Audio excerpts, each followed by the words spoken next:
I still remember the first night. Glacier National Park taught me that silence can have a pulse, and that the woods themselves can lean closer when they want to hear you breathe. My name is Marcus Hale. I'm 37 years old, and I've been a ranger here long enough to know the difference between stories told to scare campers and the truths whispered only between rangers who've spent too many seasons alone in the backcountry. When I first arrived, I carried the usual pride most rookies bring: a crisp uniform, a firm handshake, and an unshakable belief that nature might be dangerous, but never malicious. I thought you could read the land like a map: weather patterns, animal traffic, the way certain valleys hold the cold longer, rational things, predictable things. But Glacier has a way of studying you back, and if it finds something in your past, it can use. My first realization of that came on a night when autumn was collapsing into early snow. I had taken a rotation at Bowman Lake, far enough from the visitor centers that your radio feels more like a suggestion than a tool. People around here say the lake mirrors the mountains so perfectly that if you stare long enough, your reflection starts to drift out of sync. Local teenagers dare each other to paddle across after dark. The older families don't speak of the lake at all. They don't have to. Stories pile up quietly if you listen long enough. It began with a sound, 3 slow knocks on the side of my patrol cabin. Not frantic, not aggressive, purposeful. As if whoever or whatever stood there wanted to give me time to prepare. The cabin was old, still using a heavy wooden latch instead of a modern lock, and every instinct in me tightened at once. I had seen bears bang into walls, like I had heard branches slam against siding during wind gusts, but I waited. The knocking stopped. The air felt heavier, like the room had been inhaled. I told myself it was nothing. Most rangers do that their first year. We rationalize until our nerves stop shaking, until we've rebuilt the world into something logical again. I went to bed pretending the sound was a branch, but around 2:10 a.m., I woke to a scent drifting through the cracks of the cabin door. It was faint, metallic, like wet stone mixed with something older. A cold draft slid across my ankles, and for a moment I thought someone had opened the door. But when I checked, the latch was still down. There were tracks outside in the fresh snow. Not human, not animal. Three-toed, elongated, pressed deeply into the crust as if the weight behind them had been immense. They led from the tree line, circled the cabin, and then stopped, mid-stride, as though whatever creature made them had dissolved into the darkness. I didn't tell anyone at first. Fear has a strange pride to it. You don't want people to know you let the woods get inside your head. But a month later, I understood I had been handling something far older than fear. That was when they sent me to investigate the sealed cabin. Every ranger station has stories about places that were closed off long before the current staff arrived. Glacier has more than most. The sealed cabin stands alone on a ridge north of the ptarmigan wall, far outside normal patrol zones. The original log work is blackened in places, as though heat once radiated from within, not from a fire but something trying to burn its way out. The foundation lists to one side from decades of frost heave, and nailed into the doorframe, steel nails driven all the way through, are 3 rusted padlocks that haven't been touched since long before I was born. Locals call it the cabin that doesn't want visitors. Rangers simply call it restricted and leave it at that. But the reason I had to go, that was new. A group of hikers, 3 adults and 1 teenager, had gone missing on a route that shouldn't have crossed within 5 miles of that ridge. When search teams found their footprints, the tracks veered uphill, straight toward the cabin. Then they vanished, as if someone had erased them with a single flat sweep of the hand. The others had searched for 2 days before a storm rolled in. I volunteered to check the ridge alone. I told myself it was duty, but the truth is I needed to see it. Needed to know whether the same presence that circled my cabin had called them too. The trail up was quiet in a way that didn't match the weather. No wind, no birds, not even the distant groan of tree trunks shifting under early snowpack. Silence like that isn't natural. Not here, where the land is always breathing. When the cabin appeared through the white haze, I felt something in my chest tighten. The padlocks were intact. The door was bowed inward, as if pressure had once pushed from the inside out. The windows were boarded over, except for a narrow crack near the roofline where snow had melted in uneven streaks. Melted even though the temperature was below freezing. I circled the structure, scanning for recent prints, but the snow lay untouched. The absence felt wrong, too clean, too deliberate, as if someone had smoothed the ground by hand. And then came the smell. Not the scent from the night at Bowman Lake. This was different.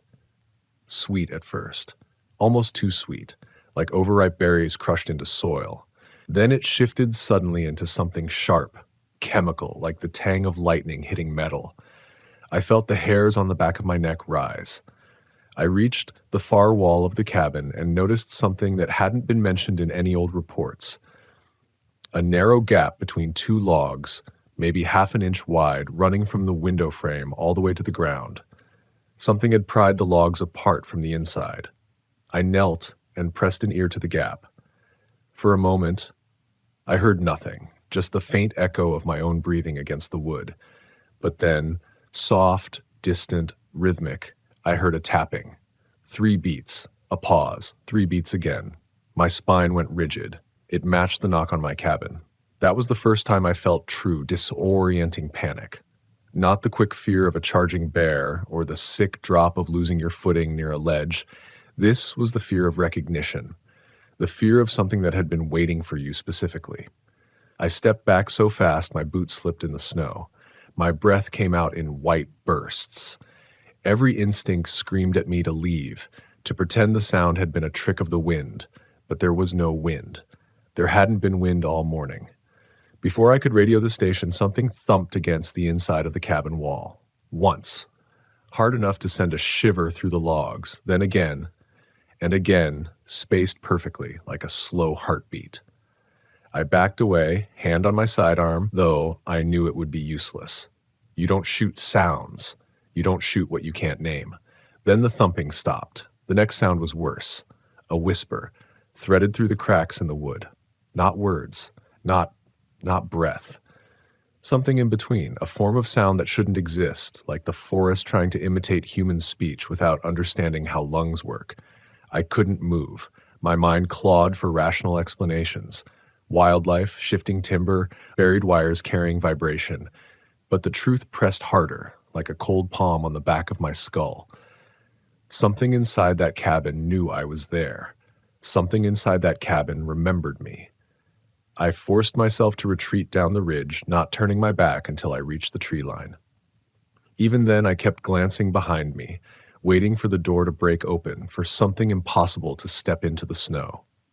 But the cabin remained still, silent again, the way a predator becomes silent when it changes tactics. Back at the station, no one doubted I'd heard something. Rangers trust each other's instincts more than their stories. But the search was scaled back. The missing hikers were labeled presumed dead. Their families never came for closure, only answers we couldn't give them. But the knocking followed me. Some nights it came on walls, other nights on windows, sometimes even on the ground beneath my bunk, as if something moved through the soil. Its rhythm matched my heartbeat so precisely that I couldn't tell where fear ended and sound began. Weeks passed before the next incident, though incident feels too small for what it became. I was assigned to a winter cabin near Many Glacier, one of the last outposts before the high passes became impassable. The building was newer than the others, electric heat, reinforced doors, proper radio tower. Rationality felt stronger there, as if the woods had less influence over insulated walls. But Glacier studies you, and when it finds the cracks in your memory, it widens them. I was chopping wood behind the cabin when I heard a voice call my name. Not shouted, spoken conversationally, like a friend approaching from behind. But I was alone, and the voice was wrong, not just in tone but in shape. Too smooth at the start of each word, too strained at the end, like someone trying to stretch human syllables over a mouth designed for something else. When I didn't answer, the voice spoke again, this time from the tree line. My name rolled out slowly, thick with mimicry. Not quite right. I gripped the axe handle until my gloves creaked. The voice did not call again. But the silence that followed was filled with intention, like an unfinished sentence waiting for me to respond. I didn't sleep that night. Every time the wind pressed against the cabin, I flinched, expecting a knock. But no knock came. The thing had learned something new: patience. And something else had changed too. The smell from the sealed cabin began to appear in random places. In the doorway of the shed, beneath my cot, on my gloves when I woke. The sweetness first. Then the metallic sting. I knew then that the cabin wasn't just a place, it was a boundary. Whatever lived inside had begun testing the edges of its reach. The final story, the one that changed me permanently, happened in early spring, just as the ice was loosening on the higher passes. Rangers found a new set of tracks near Red Eagle Lake. They belonged to a creature no one could identify. Deep impressions, three-toed, the stride unnervingly long. The same prints I had seen outside my cabin months earlier. I was sent to investigate with another ranger, a veteran named Collins, who had spent 28 years on the force. He was the kind of man who spoke in quiet certainties, who knew the woods not as mystery, but as math. He believed everything had a cause, even the strange things, especially the strange things. We followed the tracks along the shoreline until they disappeared at the mouth of a narrow ravine. Collins crouched, studied the impressions, and muttered that whatever creature made them was heavier than a moose and moved with purpose, not wandering, searching. Night began to settle early under the cliffs, the kind of early darkness that feels intentional. As we advanced deeper, the air grew colder, not the crisp cold of melting snow, but something dense, consuming, like stepping into a cellar that hadn't been opened in decades. Half a mile in, we found the first sign of the missing hikers. A boot, still laced, still bearing the shape of a foot, but empty. Collins lifted it, frowned, and whispered, "There's no damage, no tearing, no blood." The ravine amplified the quiet around us, turning every word into a confession. We pushed onward. The tracks grew erratic, as if whatever creature we were following had changed directions repeatedly, pacing, circling, reconsidering. Something about that unsettled me more than anything else, the idea of an intelligence weighing options. When the ravine ended, we found a narrow opening in the rock face. A cave. Fresh claw marks scraped along the entrance, not vertical like a bear's, but arcing, deliberate, like symbols carved by instinct or memory. Collins stepped inside first. I followed, though something deep within me screamed that the air in the cave was older than the rock around it. Inside, the smell hit us immediately, sickly sweet, metallic, electric. My throat tightened, and a wave of nausea surged through me. Collins whispered that the scent reminded him of the sealed cabin. That was when the knocking started, not from the walls, from deeper inside the cave, slow, rhythmic, echoing in the stone like a sonar pulse. 3 knocks, silence. 3 knocks again. Collins moved his flashlight in a thin beam ahead of us. "Stay behind me," he said, though his voice had lost its steadiness. The knocking grew louder, too measured to be natural, too intentional to be chance. We rounded a bend, and the cave widened slightly. That's when we saw it. A figure crouched against the far wall. Not human, not animal. Something in between, shrouded in shadow, but unmistakably wrong. Its limbs were too long, joints bent slightly backward, as though it had adapted to move in places without light. Its skin, if that was skin, reflected just enough of the flashlight to reveal a texture like wet stone.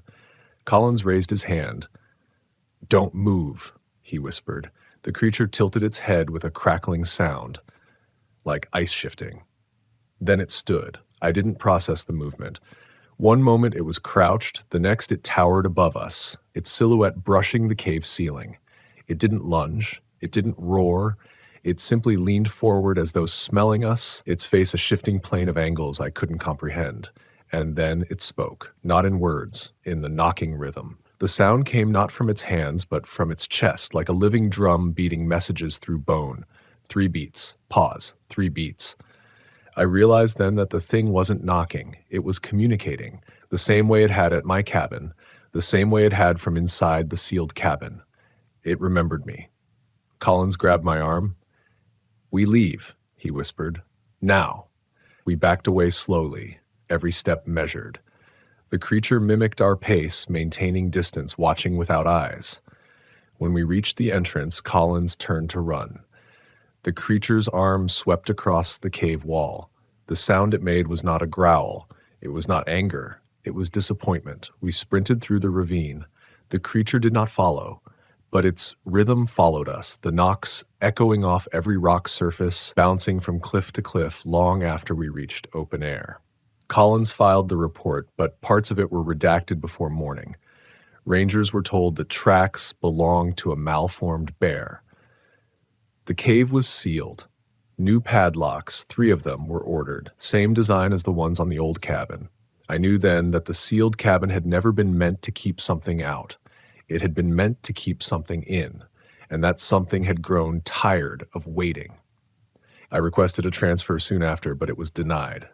Budget, they said, staffing shortages, the kind of excuses that hide deeper truths. Glacier doesn't let go of people who know its secrets. It keeps them close, the way the woods keep old bones close, covered but present. I still hear the knocking some nights, sometimes distant, sometimes impossibly near.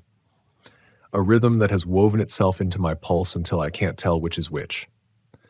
But the worst part isn't the sound. It's the knowledge that the creature learned to mimic my name once, and lately I've heard it trying again.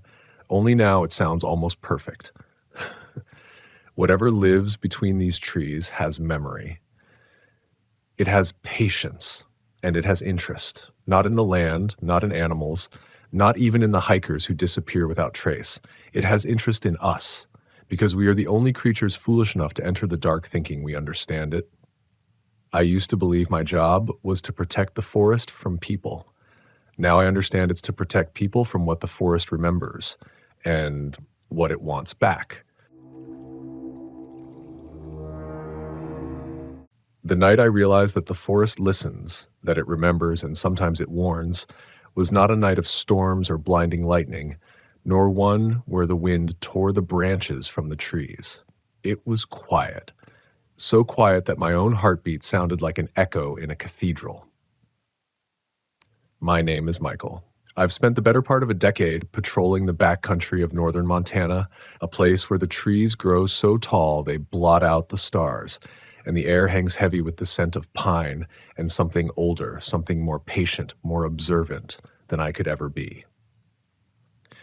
I'm 34, born and raised in a town that barely registers on the map, and I've always prided myself on knowing these woods like the back of my hand. But that night, pride felt like a lie. It began, as it always does, with routine. I had just finished a long sweep through the old-growth section near the mouth of Blackwater Creek, my boots wet from a river crossing, my radio humming the low static of dead channels. The campfire I had left smoldering near the ranger station was barely aglow in the darkness, casting twisted shadows across the cabins that smelled of wet wood and aged pine. It was late, past 10, and the forest had fallen into that uneasy silence that makes the hairs on the back of your neck twitch. I laughed at myself for feeling tense. I always did. The forest was home, but even the most familiar places can become strange when night tightens its fingers. I clipped on my body cam, a routine precaution, and set off toward the old cave trail, a narrow path that disappeared into the hills. Rangers often avoided the cave. Locals whispered about it. The walls remember, they said. The screams echo. I always dismissed these stories as superstition, until that night. The first sign that something was off was the sound, a faint, almost imperceptible scraping, like fingernails dragging over stone, resonated somewhere in the black beyond the trail. My rational mind told me it was a bear, maybe a cougar, or even wind brushing against the rocks. But my gut didn't listen to reason. It was already pulsing in warning, the primal alarm I had ignored too many times. I paused, listening. The scrape stopped. Then it began again, closer this time, deliberate, rhythmic, almost like a pulse. I flicked on my flashlight, the beam slicing through the darkness, illuminating the twisted roots and moss-covered rocks that lined the trail. The air grew colder with every step. Frost formed along the edges of my jacket where there hadn't been frost minutes before. It was subtle, impossible to explain scientifically, but my teeth chattered despite my layers. My breath came in short, visible bursts, and I realized my hands were trembling, not from cold, but from a deep, unshakable apprehension. I told myself to keep moving. Rangers are trained to confront fear, to measure danger. But the forest had its own logic. It was no longer mine to command. The cave appeared suddenly, as if it had been waiting for me all along. Its entrance was narrow, framed by jagged stone, and a dark mist hovered around the mouth, sticking to my clothes like wet cobwebs. I hesitated, flashlight shaking in my hand. There were reports of people disappearing near here, hikers who had wandered off trail, never to return. My rational side wanted to turn back. My curiosity, though, the same curiosity that had carried me through countless close encounters with wildlife and lost campers, demanded I enter. Inside, the air was different. Thick, almost viscous, smelling of wet earth and decay, but beneath it something else lingered. Iron or copper, a scent that made the back of my throat tighten.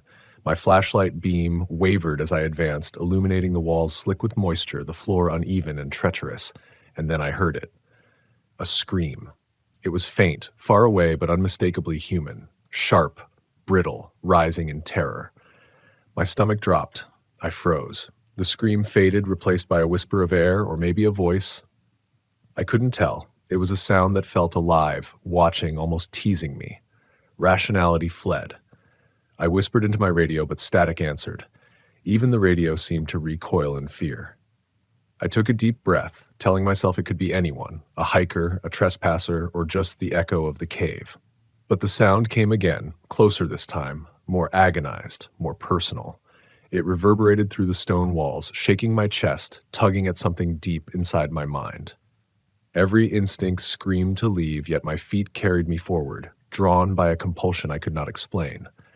And then I saw it, a shadow, massive, moving against the far wall of the cave.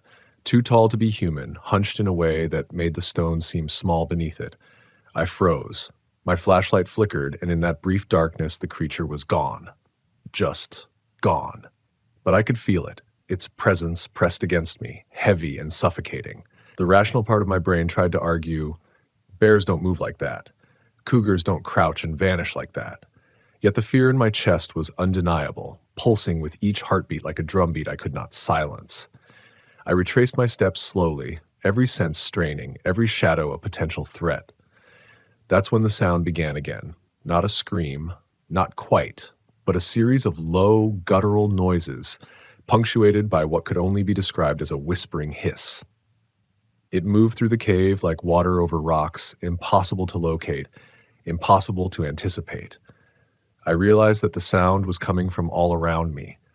The walls themselves seemed to speak, and the echoes carried a cadence that made my mind reel. By the time I reached the entrance, sweat and frost coated me, and my heart raced so violently that I thought it might burst. I ran, boots pounding against roots and rocks, branches slapping against my arms, the cave behind me swallowing the sounds as if it had never existed. When I finally emerged into the open night, the forest quiet once again, I dared a glance back. The mist that had hovered around the cave entrance had lifted, dealing only the darkness I thought I knew. But the sounds followed me, at least in my mind. That night, as I lay in the ranger station bunk, the tape from my body cam played back the journey. The recordings were fragmented, distorted by static, but the screams of a terror I could not name, were there, clear, cutting, unbearable. And beneath them a low, persistent growl, or perhaps a voice murmuring my name. Sleep did not come. I drifted in fits, haunted by shadows at the corners of my vision. Every creak in the station, every snapping twig outside became a signal, a warning. Rationality felt like a fragile thread fraying with each passing minute. And when the first light of dawn finally crept over the trees, the fear did not vanish. It lingered, a stain on my consciousness, a reminder that the forest remembers. I learned then that knowledge alone does not protect you. Confidence, experience, they only mask the truth until it finds you, patient, waiting in the dark. The forest is alive, and some part of it watches, listens, records. I could never unhear the screams. I could never unsee the shadow in the cave. And I understood in that moment that fear is not just a reaction to what is outside, but to what is already inside us, waiting for permission to rise. The days after that night were a blur of routine and denial. I returned to the cave because I had to, because I am a ranger and curiosity and responsibility are chains I cannot break. But each step back into that territory felt heavier, as though the forest had pressed its hand on my shoulder and refused to let go. My colleagues joked about my pale face, about the shadows under my eyes, but they didn't know. They could not know. I had seen something that did not belong to any category in our manuals, our training, our reality. Something that existed in the spaces between trees and stone, in the echo of voices that should have been lost. The locals started giving me odd looks. I could feel it in the way they lingered too long at the edge of the ranger station, in the way their eyes darted behind me when I passed in the narrow streets of town. "You been back near the cave?" they'd ask. Their voices were casual, but the question carried weight, as if even asking might awaken what I had barely escaped. I lied. I always lied. I told them I had patrolled other areas, checked on hikers, mended fences, watched for fire hazards, and yet the cave called me. Every patrol, every hike through those northern woods, the trail that led to it seemed to stretch, to bend toward its mouth. I knew it was impossible, but the rational part of me could not silence the pull. One night, I was called to a campsite farther north near the Ridgeback Trail. A hiker had reported screams, distant and erratic, coming from the forest just past sunset. I drove my truck through the winding dirt roads, headlights carving paths through the darkness, tires crunching against gravel and frozen earth. When I arrived, the campsite was empty, tents abandoned, a fire still smoldering with a faint scent of smoke in the air. The hiker, or whoever had been here, was gone. No footprints led away from the site. No tracks, no signs of struggle, nothing, except for one thing, the trees. The trunks near the campsite were scored with deep, parallel gashes, not claw marks, not teeth marks, but long, precise slashes that seemed deliberate. And in the distance, faint and low, a growl that could have been a bear or something much larger. I activated my body cam and walked toward the sound. Each step was measured, careful, but my pulse betrayed me. The darkness was thicker here, heavier, almost liquid in its density. My flashlight swept across rocks, roots, and fallen logs, but I couldn't see the source, only the sound of breathing, or maybe it was the sound of the forest itself, inhaling and exhaling like a living thing. And then, as if it had been waiting, it came again, the scream. Short, abrupt, human, and yet distorted, stretched into a metallic wail that made my teeth ache. I froze, heart hammering, and tried to rationalize it. Perhaps a wounded animal, perhaps a lost hiker. But my gut said otherwise. My instincts screamed the truth that my mind refused to acknowledge. Something was here, something intelligent, deliberate, and patient. I could feel it studying me, circling, testing boundaries. The hairs on my arms stood on end. My fingers wrapped around my flashlight like a lifeline, yet I realized that light itself was useless. It did not illuminate what wanted to remain unseen. I followed the sound deeper into the trees until I came upon a small clearing. Moonlight pooled over the snow-dusted ground, illuminating something that made my stomach turn. Footprints. Too large, elongated, the kind of imprint no human foot could make. Each print was spaced far apart, as if the creature had moved with long, fluid strides. I took a step closer, and the air shifted. Cold, sharp, pressing against my lungs, a pressure that was almost a physical hand. And then I heard it, a low, guttural voice, speaking, or at least forming sounds that my mind wanted desperately to translate into speech. My throat went dry. I spun around. The clearing was empty. My flashlight caught nothing but the trees, their twisted branches clawing at the sky, and yet the growl came again, closer this time, reverberating through the underbrush. I could feel it before I saw it. A massive shape moving behind the trees, taller than any bear, hunched and silent, every movement calculated. I stumbled backward, heart hammering in my chest, adrenaline flooding my limbs. My mind raced, rational explanations fighting the undeniable terror pressing against me.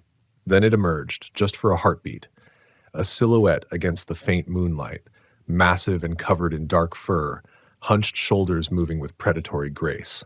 I couldn't tell if it was human or beast. Its head tilted as if considering me, and then it vanished into the shadows again.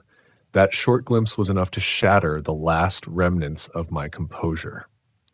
I turned and ran, falling over roots and rocks, snow biting through my gloves, until I burst back onto the dirt road, lungs heaving, body shaking uncontrollably. Back at the ranger station, I reviewed the body cam footage.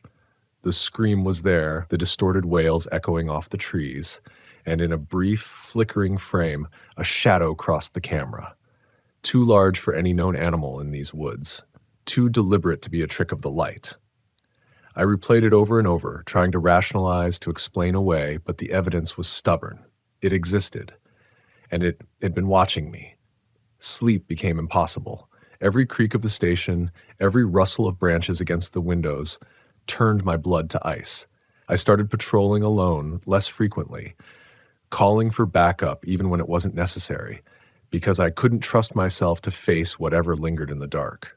Colleagues joked, worried, questioned my judgment, but none of them had seen the creature. None had felt the oppressive weight of the forest pressing against their skin, listening, recording. One evening, I tried to confront it differently. Instead of running, I left the trail, going off into the dense undergrowth with nothing but my flashlight and body cam. I moved carefully, whispering its name aloud, testing the limits, almost taunting it. The forest responded immediately. The air thickened, sounds twisted, shadows elongated unnaturally. And then I heard it, a scream, low and long, human and yet not. It reverberated through the trees, coming from all directions. I couldn't tell where to look. My flashlight caught movement behind every tree, every boulder. The sound grew louder and then impossibly closer until it was in my ear, shrill and raw. I ran again, faster this time, falling, sliding, scrambling over moss and stones, the scream following me. My body cam recorded every moment, but even the playback could not capture the full terror. The smell of wet fur, the weight of something unseen pressing down, the sound of my own heartbeat drowning out all reason. When I finally reached the ranger station, I slammed the door behind me, pressed my back against it, trembling, and then I understood. The forest did not want to be found, and it did not want to be challenged. I began keeping a journal of sorts, documenting every patrol, every anomaly, every sound that did not belong. Each entry became darker, more fragmented, reflecting the erosion of my certainty. I started dreaming of the cave, the shadow, the sound of screaming that seemed to pierce the boundary between sleep and wakefulness. In these dreams, I wandered endlessly, following distorted trails through snow and stone, always toward that same mouth of darkness.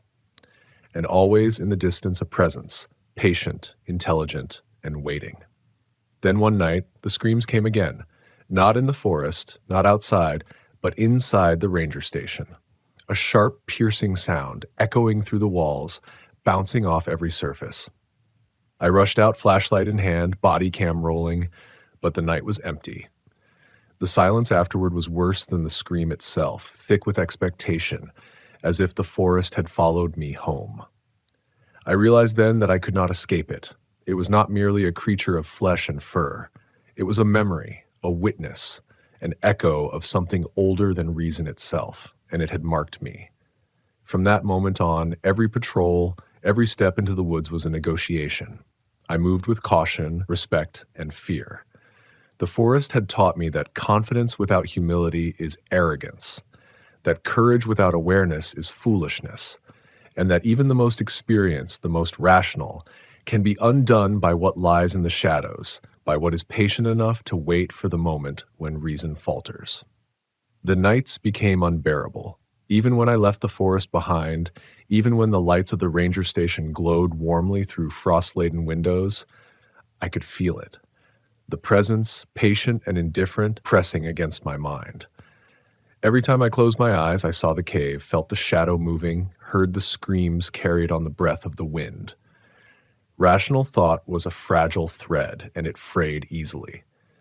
I began patrolling alone only under duress, always with my body cam recording, always with the flashlight shaking in my hands as if it too feared the darkness. It was late one evening in early December when the final encounter began. A deep snow had fallen the day before, leaving the forest quiet, muffled, almost too perfect in its silence. I had been called to investigate reports of distant screams again, coming from near Blackwater Creek, the same area where everything began. By now, my colleagues suggested I call for backup, but I knew it would change nothing. This was not something two rangers, no matter how skilled, could confront. This was something beyond comprehension, and I had no choice but to face it myself. The snow crunched beneath my boots as I made my way down the trail. The forest had a different quality in the moonlight, crystal, pristine, yet somehow alive, watching, judging. Every tree seemed to lean slightly toward me, every shadow twitching. The hair on my arms stood rigid, my fingers numb despite my gloves. The body cam hummed faintly, the only tether to sanity, and I whispered into it, half as documentation, half as prayer. I don't know what's out here, but I need to understand. Then I heard it, not a scream, not a growl, but a sound that clawed at the edges of reason, a low, resonant hum like stone vibrating, like the heartbeat of the forest itself. It began far away, deep in the trees, and slowly drew closer. I froze. My breath hung in the cold air, visible and trembling. The forest was no longer a place I moved through. It had become a living, sentient adversary. Every instinct told me to turn and run, but I stayed. Some unnameable compulsion drove me forward toward the heart of the darkness. I reached the cave again. Its mouth was obscured by shadows that seemed to pulse, as though breathing. The snow around it had been disturbed. Not human footprints, not bear tracks, but impressions too large, elongated, like someone, or something, had taken measured, deliberate steps in the night. I raised my flashlight, illuminating the slick walls, and the air turned bitterly cold, sharp enough to burn my lungs. My mind screamed to leave, but my body moved, compelled to document, to witness, to survive, if survival was even possible. Inside, the temperature plummeted further. Frost formed along the walls, even in places shielded from the draft. The floor was slippery, uneven, littered with stones slick with moisture. And then I heard it. The screams. Not one, not two, but a chorus, echoing through the cave, bouncing off walls, overlapping, rising, and falling in cadence. Some were human, some were something else, something older, something patient and cruel. My hands shook violently as I lifted the body cam, capturing the echo of horror that seemed to crawl along the stone like a living thing. And then it appeared. Not in full, not for long, just enough to shatter any remaining rationality. A figure, massive, hunched, fur dark as the void between stars, its eyes, impossibly bright, reflecting the light of my flashlight. Its head tilted, observing me as one might a curious insect. The sound it made wasn't a roar nor a growl, but a low, intelligent murmur that reverberated through my chest, vibrating the bones, shaking me to the core. The scream erupted again, this time closer, sharper, as if it came from within the creature, yet carried a human cadence, a terror I recognized. I ran, stumbling over stones, slipping on frost, snow biting through my gloves and jacket. The creature followed, not in steps I could track, but in presence, pressing on me, forcing me forward, forcing me to face the impossible. My body cam caught glimpses. A massive hand brushing a wall, a shadow detaching from the darkness, a glint of light reflecting off fur and eyes. Every nerve screamed, every muscle burned, and my mind began to fracture under the weight of fear. The exit came into view. Relief surged. Momentary, fragile, but I dared not slow. The scream shifted, changed, distorted, following me into the open, echoing across the snow, ricocheting off trees, and then it stopped. Silence. So complete it was almost unbearable. I dropped to my knees, lungs heaving, flashlight clattering to the snow. For a moment I thought I was safe. For a moment I imagined I could leave this forest behind forever. Then I heard it, a single guttural exhale, like a voice forming in the darkness, a syllable I could not comprehend.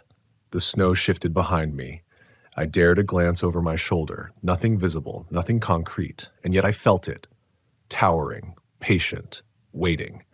I understood then that it had never intended to chase, to kill, or to leave evidence. It had intended to remind me, to make me know my place, that the forest is older, smarter, and stranger than any human reckoning, that I am not the protector here. I am the guest. I returned to the station, drenched in sweat and snow, shaking uncontrollably. The body cam footage, when reviewed, was fragmentary, distorted, almost unreal. Yet the screams were there, persistent, impossible to ignore. Every time I replayed it, I felt the creature's presence brush against my consciousness, reminding me of the fragility of reason, the precariousness of certainty. Sleep did not come that night, nor the next, nor the one after. The forest had marked me. I carried it with me, not a wound visible to others, but a shadow in my mind, a presence in the edges of perception. Over time, I learned to live with it, though I could never conquer it.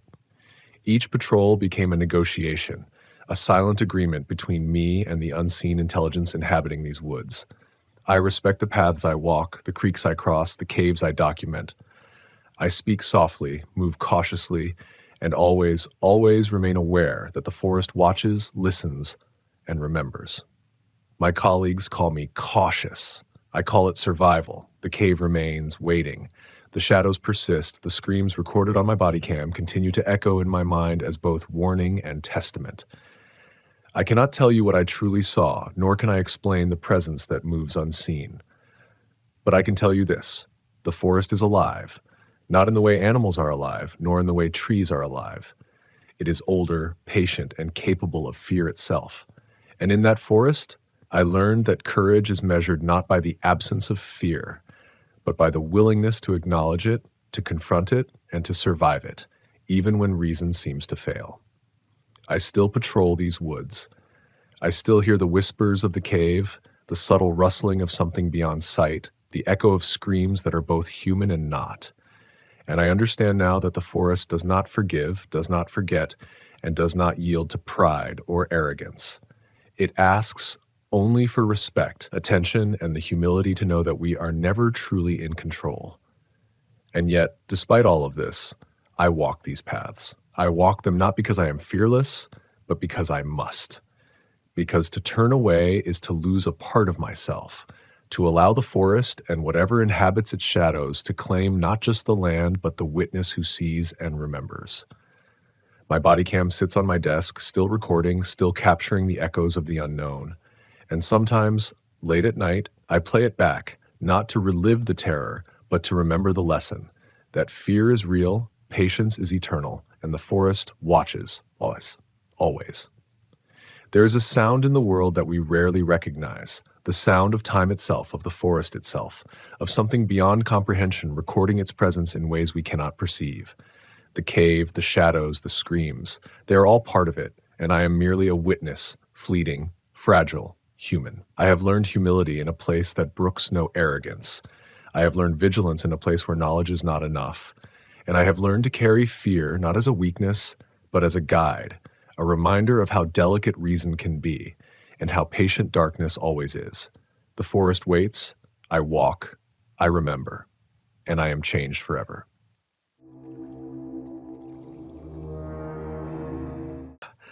I never used to believe in warnings, the kind whispered by old rangers in the back room of the station or carved in fading letters on weathered signs. When I first arrived here, at the edge of the Bitterroot National Forest, I was 27, fit, brimming with confidence, and utterly convinced that courage was measured in miles hiked and citations issued. My name doesn't matter, at least not to the forest, but my youth and pride did. The locals, mostly loggers and hunters who had grown up with the pines taller than any building, would warn newcomers about the old logging road, about the caves tucked in the cliffs like gaping mouths, and about the disappearances that had become almost folklore. I laughed when they told me the road had a reputation after sunset, that even veteran rangers refused to patrol it. I thought I understood the forest. I thought I knew fear. I was wrong. The first time I drove down that road, it was a bright morning in late September. Leaves burned orange and gold in the sun, and the air was crisp, carrying the scent of wet earth and pine sap. I was on a routine check, patrolling the boundaries of the park, ensuring that no hunters strayed too far, that the old cabins hidden in the hollows were still intact. At first, the old logging road seemed like any other, gravel lined with twisted roots, the shadows of fir trees stretching long in the sun. But something about the way the trees leaned over it, whispering together with the wind, felt deliberate, watching me. There was a rhythm to their murmur, like an unseen heartbeat beneath the canopy, but I ignored it. I always ignored that initial prickling unease, convinced that my senses were just adjusting to the forest's vastness. By the third week, I began to notice small things, footprints that didn't match any animal I knew, branches snapped at odd angles, the faint echo of a whistle in the distance that vanished whenever I stopped to listen. It wasn't frightening at first, not consciously, but it pressed on me, a soft, insistent weight at the edge of thought. Rangers are trained to rationalize, to catalog evidence, to note patterns. So I did. I logged the strange tracks, the unusual calls, the smell of smoke in areas where no one had camped. But deep down, I started to dread the night shifts, and more specifically, the stretch of road that wound like a snake through the northern cliffs.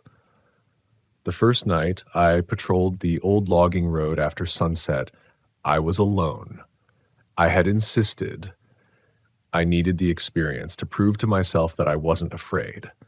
The sun had fallen behind the mountains, and the forest swallowed the light so completely it felt like a physical thing pressing against the windows of my truck. The gravel crunched under the tires, but every time I slowed to a stop, I thought I heard it crunching behind me as well, faint and deliberate, like footsteps keeping pace. My hands gripped the wheel a little too tightly. I told myself it was just the road shifting under the tires, that it was imagination. Then I saw it. A figure just beyond the edge of my headlights, tall and wide, standing impossibly still among the trees. I froze. It didn't move like a human or any animal I had ever tracked. Its outline was too broad, the shoulders too heavy, the arms too long. And it watched me, silent and unmoving, a shadow anchored in the black of the forest. My rational mind told me to drive closer, to shine the beam right on it, to prove that it was a tree, a stump, a trick of my imagination. I didn't. I couldn't. Something in me screamed that approaching would be a mistake, and instinct, not reason, turned the truck around. I returned to the station with a shaking grip on the wheel, insisting to myself that I had seen nothing. But over the following nights, the sightings became harder to dismiss. I heard the sound of large branches snapping overhead when the road was empty. I felt a presence in the back of the truck, a weight that shifted with the seat as if unseen eyes were watching. Once, while checking a cave entrance near the road, I smelled something metallic and sharp, the scent of blood, though the cave was empty. I started carrying a flashlight, a whistle, a pistol, but they made little difference against the quiet, omnipresent unease that had begun to seep into my bones. Then there were the calls. They started as faint, human-like shouts, a voice calling a name that wasn't mine, laughter twisted and brittle, echoing across the cliffs. I would step outside the truck and hear nothing but wind and the occasional hoot of an owl. But when I got back in, the voice returned, closer this time, as though it had followed me inside. Sleep became impossible. Every night, I lay in my bunk at the ranger station, listening for the crunch of gravel, the low whisper of the trees, the occasional roar that sounded like something too large to exist. My dreams were consumed with the road. Endless twists of gravel, cliffs falling into blackness, and that figure watching, always watching, from just beyond the light. I reached a point where I began doubting myself. Had I always had an instinctive fear of heights and cliffs, of shadows in the trees, or had the forest changed me? I found that I hesitated before opening gates, that my hand lingered on the door handle before entering cabins, that I checked my flashlight 3 times before stepping onto the road. My fellow rangers noticed. They asked if I was all right, if the long days in isolation were getting to me. I lied, saying I was fine. But inside, I was unraveling. Each night a test of sanity, I seemed to fail by the hour. It was a Tuesday, fog crawling low over the cliffs when the real confrontation began. I had parked near the mouth of the cave that older rangers avoided, the one with jagged rocks like teeth, and stepped out to mark the boundaries. The fog thickened around me, muffling my footsteps, swallowing the sound of the truck's engine. I had my flashlight, my whistle, and a knife at my belt, and still I felt naked. Then I heard it, a low, guttural exhale like the forest itself was breathing behind me. I froze. The hair on my neck stood on end. A shadow moved across the fog, slow, deliberate, immense. I can't describe it fully. There are no words to match the sensation of seeing something that should not exist. The shape of a man twisted, too tall, too muscular, the outline blurred as though it wasn't fully in our world. Its eyes glowed faintly, amber against the gray, and it tilted its head like it was curious. I thought of running, of turning back to the truck, but my feet wouldn't move. The air smelled of wet moss, iron, and decay. I realized then that the forest was not just a backdrop, not just a collection of trees. It was alive in a way I had never understood. And I had entered its domain alone. The thing didn't attack. It watched, then moved closer, each step measured, echoing in the fog like a drumbeat in my chest. I felt its intelligence, its curiosity, its awareness of me as an intruder. And then, as quickly as it appeared, it vanished, swallowed by the fog, leaving only silence and a lingering, almost palpable dread. I stumbled back to the truck, my hands trembling, the knife shaking in my grip. I didn't sleep that night. I didn't leave the truck. I stayed until sunrise, the road empty and silent once more, the forest calm as if nothing had occurred. I never spoke of this first encounter. Not to the locals, not to the other rangers, but it changed me.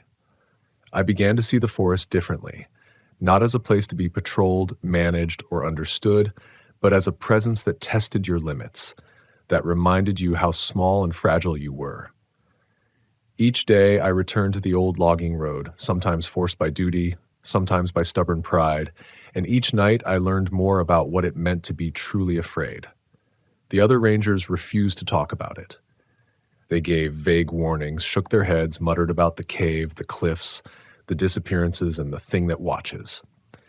I realized that fear is contagious, but so is knowledge. They had survived by understanding boundaries, by listening to instincts, by respecting the forest's unspoken rules. And I had ignored all of it until that night of amber eyes and fog.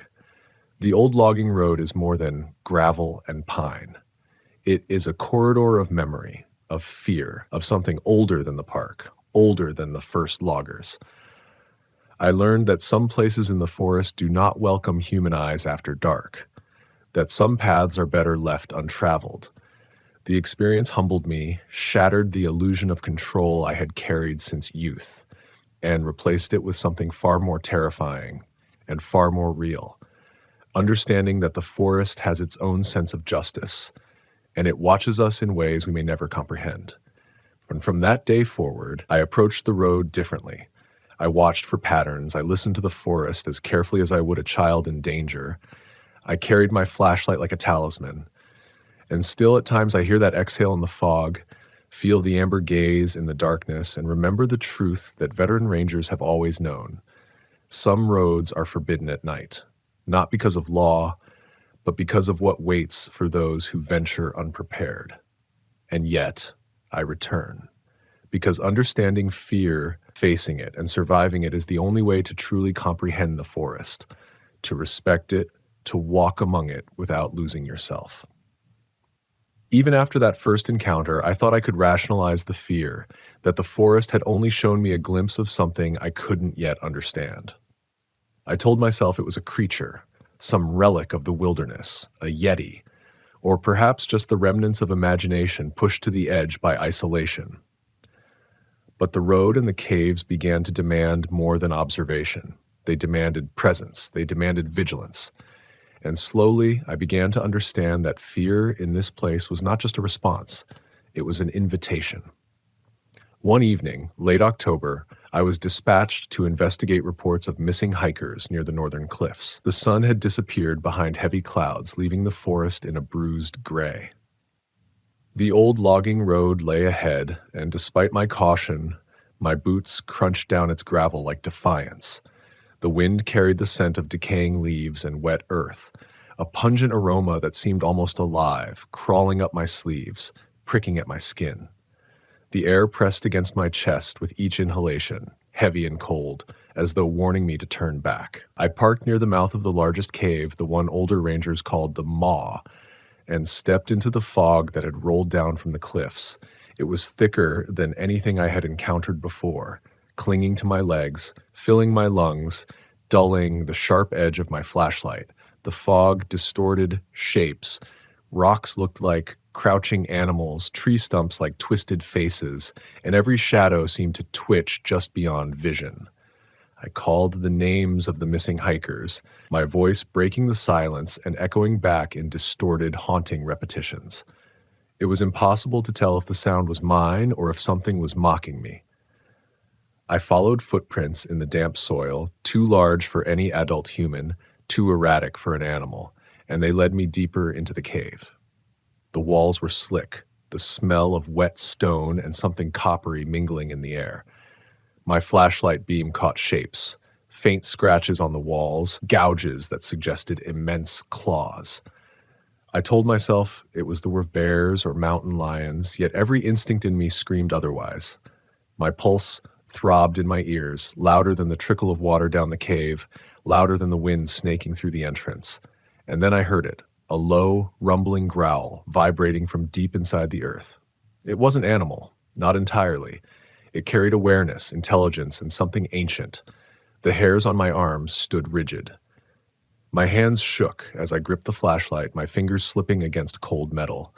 A shadow moved at the periphery of my light, huge, impossibly fast, and the air around me seemed to distort as if the cave itself were breathing.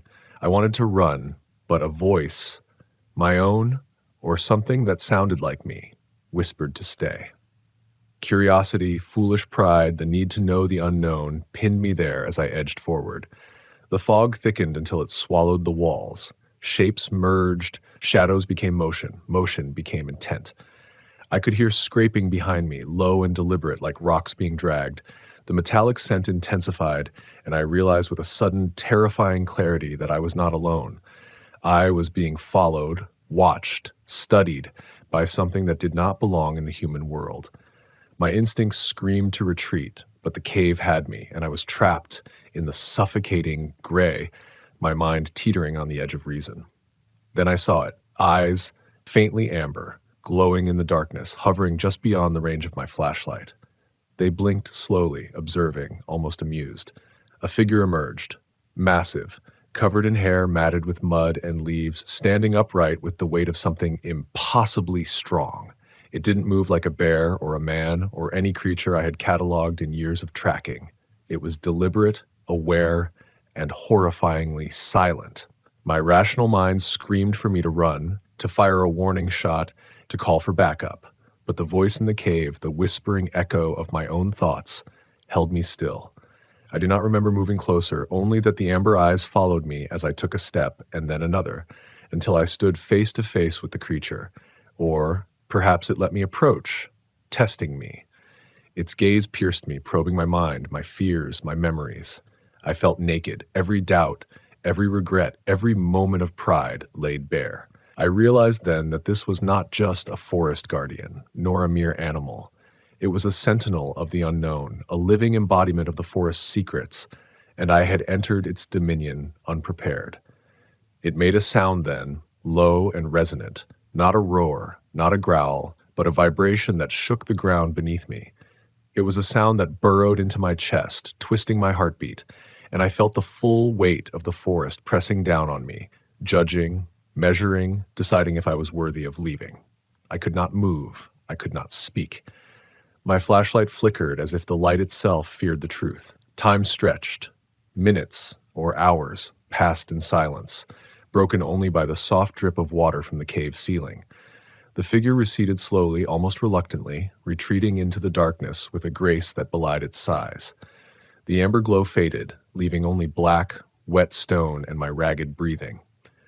When I finally turned, I realized that the footprints leading deeper into the cave had vanished. There was no sign the creature had ever been there.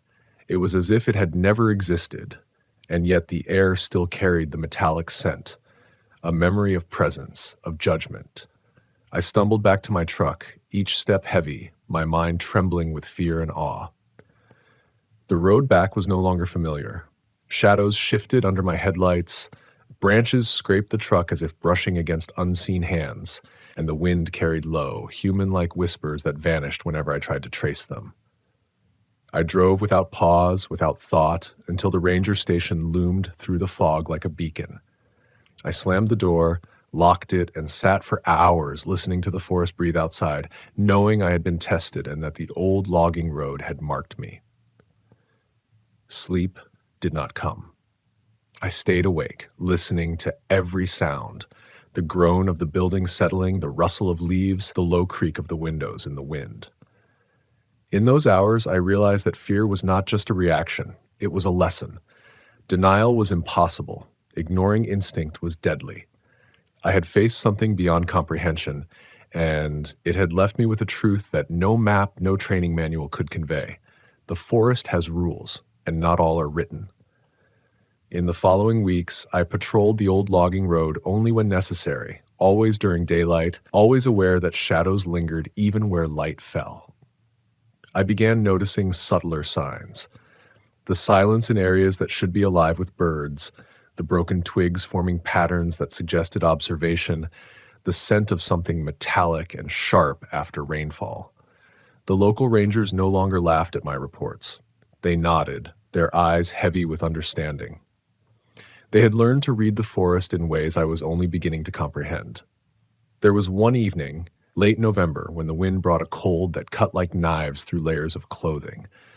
I was returning from a distant trailhead when I saw movement at the edge of the road, a silhouette, massive and familiar. My breath caught, my hands shook. The figure did not approach, it simply watched. And for the first time I understood the weight of respect, the necessity of boundaries. The forest is not ours to command.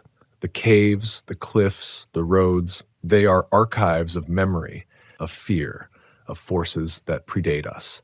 To enter them unprepared is to invite judgment. That night, I left my truck running near the station, lights blazing, doors locked. I listened as the wind whispered through the trees, as the distant echo of gravel suggested that something moved unseen. And I understood fully why veteran rangers refused to patrol the old logging road after sunset. It is not superstition. It is survival. It is knowing that the forest watches, waits, and remembers. Even now, years later, I carry that memory with me. The amber eyes, the fog, the weight of the unseen haunt my dreams and my waking thoughts.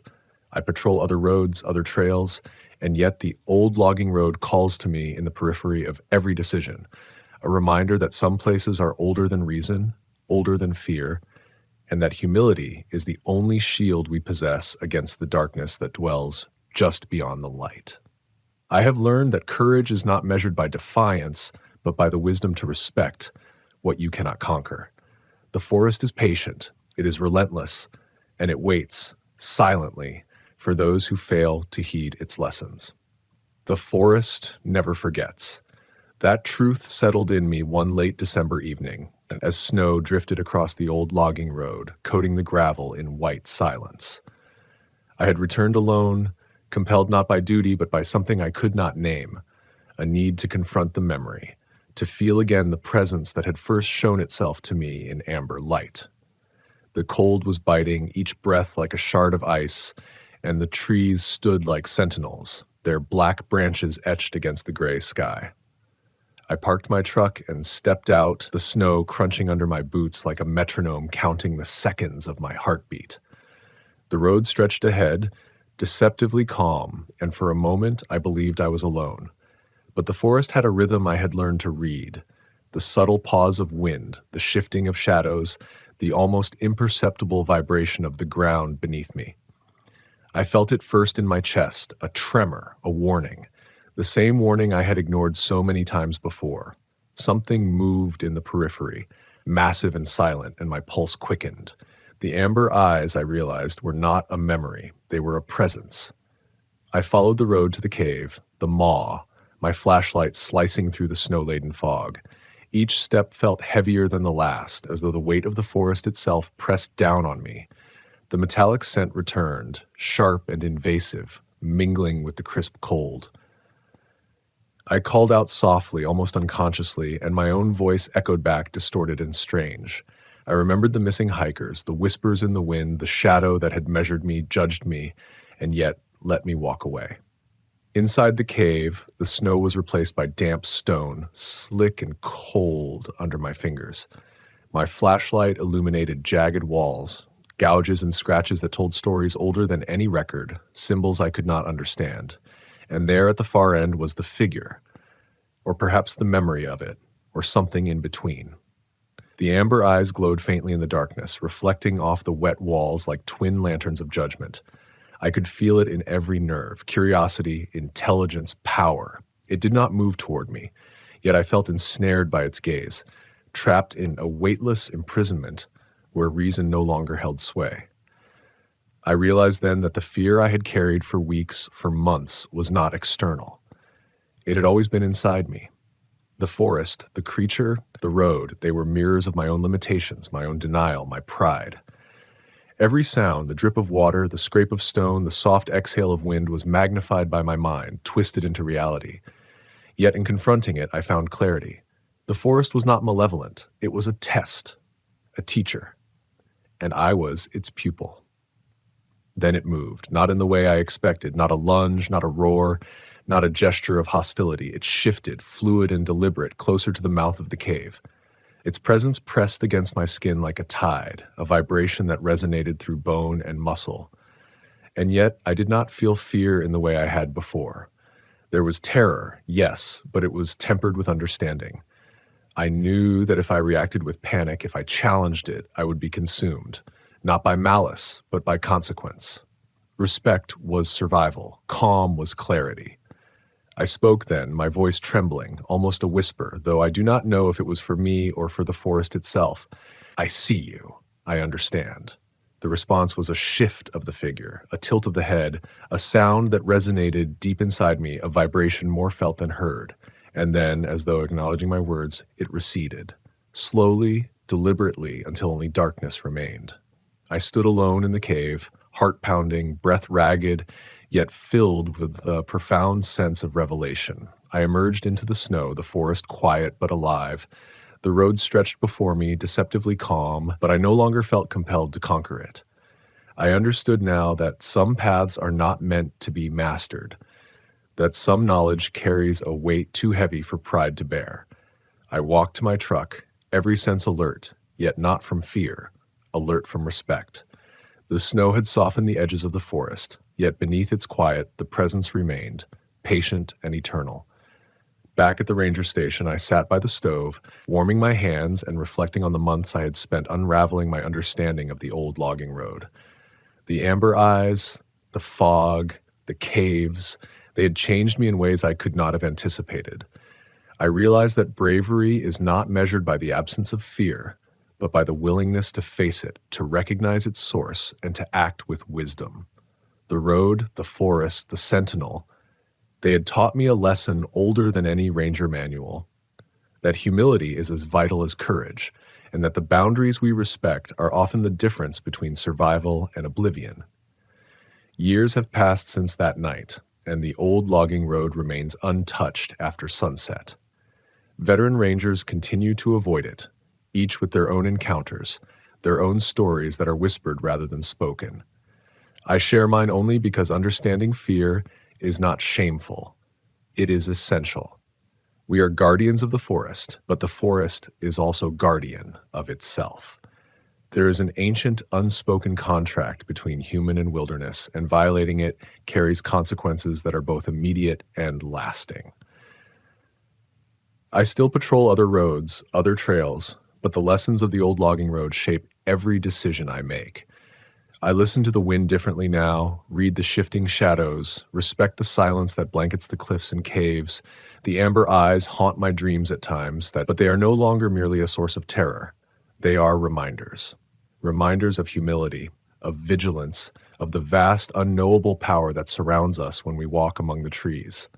The forest has a way of showing you who you are, of stripping away pretense and pride until only the raw essence of survival and understanding remains.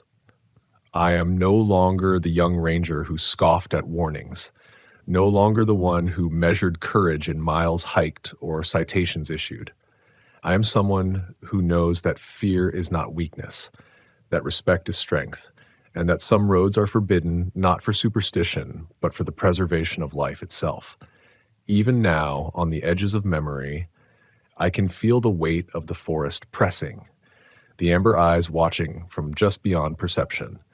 And I know that if I ever return, I will not confront it with arrogance or defiance. I will move with care, with respect, with reverence, because understanding the forest is understanding oneself. The old logging road is not a path to mastery. It is a mirror, a test, a teacher, and those who ignore it do so at their peril. As I close this chapter of my life, I realize that the true lesson is not about fear. It is about awareness, patience, and the fragile boundary between human confidence and the vast unknown. The forest is eternal, indifferent, and yet deeply conscious. It remembers every footstep, every heartbeat, every act of hubris, and it waits, quietly in the shadows, in the fog, in the amber gaze that sees everything. I no longer question why veteran rangers refuse to patrol the old logging road after sunset. I understand. I carry that understanding with me in every patrol, every shift, every night spent listening to the wind and the whisper of the trees. The forest is a living memory, and I am but a visitor, granted passage only as long as I respect its boundaries. And perhaps that is the most terrifying and most beautiful truth of all, that courage without humility is hollow, and that survival is not about domination, but about learning to walk in a world older, deeper, and stranger than anything we can ever fully comprehend. I drive past the entrance of the old logging road now without hesitation, in daylight, with the weight of those lessons pressing in my chest. The amber eyes are never far away, watching, patient, eternal. And I know that the forest will continue its silent vigil, guiding, testing, and preserving the fragile balance between human curiosity and the unknowable. The old logging road is forbidden after sunset, not because it is cursed, not because it is haunted, not because it is evil. It is forbidden because it is sacred, a place where the forest itself whispers its truths, where fear is a teacher, and where only the humble and the wise can survive to tell their story. And I am one of those who survived. I never imagined that a place I had known so intimately could suddenly feel alien. My name is James. I'm 38, and I've been a park ranger in the Northern Cascades for 15 years. Most mornings I wake to the sound of wind through Douglas firs, the slow drip of melting snow, and the occasional cawing of a raven perched just outside my cabin. These sounds were once comforting, grounding. Now they feel like something waiting, something patient. I have walked every trail, memorized every stream, every mossy boulder, every fallen log that could hide a snapping branch or the dark eyes of a deer, or something that isn't supposed to exist. That night began innocuously. The sky was a bruised purple, fading into an inky black as I prepared my evening rounds. I had been informed by dispatch that a couple of hikers reported hearing unusual noises near the Old Bear Creek Trail. The reports were vague, but in this job, unusual is always a warning bell. I packed my flashlight, two-way radio, standard issue sidearm, and the old hunting knife my father gave me before he died, a superstition more than a tool. Even as I locked the cabin door behind me, I felt that subtle pressure stacked, the premonition that builds when the forest knows you are walking into something it wants to keep hidden. The first few hours were routine. The creek babbled normally, rocks glistened under the weak moonlight, and the smell of wet pine was dense in the air. Then I heard it, a soft, wet scraping sound coming from upstream. My mind tried to rationalize, maybe a bear rolling a fallen tree or some large branch falling in the water, but the rhythm didn't match any bear I knew. It was deliberate, dragging, like fingernails over bark, slow and methodical. My heart rate quickened. I gripped my flashlight, sweeping the beam over the creek, every shadow stretching into monsters. The sound stopped suddenly, replaced by silence so thick it made the hair on my neck stand up. I called over the radio to my partner on the opposite side of the park, Ranger Sullivan, a man known for his level-headedness, someone who rarely panicked. He responded immediately, his voice calm but tinged with curiosity. "All quiet on my side, James? Any sign of trouble?" I hesitated, trying to convince myself I was overreacting. "Nothing yet," I said, but the instinct in my chest, that animal part of me that the years in the forest had sharpened, screamed otherwise. The darkness thickened, and with it came the unmistakable sense of being watched. Not by a bear, not by a deer, not by any creature catalogued in our guides. Something else. I pressed forward along the narrow trail that flanked the creek. The air grew colder, sharper, and a faint odor began to reach me, like wet soil mixed with something metallic. I slowed, listening, a whisper of movement, subtle, at first beneath the patter of water. Then a low, guttural sound, half growl, half hiss. I froze, every nerve alert. I had encountered predators in my time, coyotes, mountain lions, but the sound carried intelligence, intent. It happened in the space of a heartbeat. The darkness ahead erupted with movement, a crouching figure darting across the rocks. I barely caught it with the flashlight. A hulking, twisted silhouette, limbs unnaturally long, moving with the grotesque grace of something not human. Its eyes glinted briefly, reflecting the beam, and I swear they weren't animal eyes. They were calculating, cold, like it had been waiting for me. My stomach dropped, a visceral recognition of danger. I shouted, raised my radio, and Sullivan's voice crackled back. "James? You there? What did you?" "Crawler," I managed, the word escaping before I could filter it. My heart pounded so loud I thought he'd hear it over the airwaves. "Crawler?" Sullivan's voice, calm as ever, betrayed the first flicker of doubt. "Yes, something, not human." I scanned the tree line frantically, but the figure had vanished as quickly as it appeared. The rustle of leaves, a snapping twig in the distance, and then nothing. Only the normal creak and the oppressive silence of the forest. I backed up slowly, trying to keep a mental record of every detail. Hunched posture, long arms, the way it dragged its feet, and that horrible, deliberate scraping sound that still lingered in my ears. Sullivan instructed me to stay put, that he'd approach from the other side. We agreed to use our flashlights to triangulate. As I waited, a creeping dread took over, not just fear of being attacked, but the gnawing terror of the unknown. The forest felt alive in a way that was malignant. Each shadow stretched longer, each sound exaggerated. I realized then that for the first time in years, I was not in control. The minutes stretched. And then my radio hissed. Sullivan's voice, strained now. "James, I think I see something." "Where?" I demanded, shining my flashlight toward him, but all I could make out were faint outlines of pines and the jagged rocks by the creek. "Up by Ridge Point. It's moving. Slow. Crawling, almost. Don't move." I felt my stomach knot. Sullivan described it, voice low and trembling, elongated limbs, a head low to the ground, movement that seemed to defy natural joint articulation. My mind screamed at me to deny it, to rationalize it as a bear on its hind legs or a human with some twisted camouflage. But the dragging, unnatural gait, the silence between each step spoke to a mind far older and more predatory than ours. I tried to keep track of its motion through the woods, left, right, between the pines, but each flash of the beam revealed nothing but shifting shadows.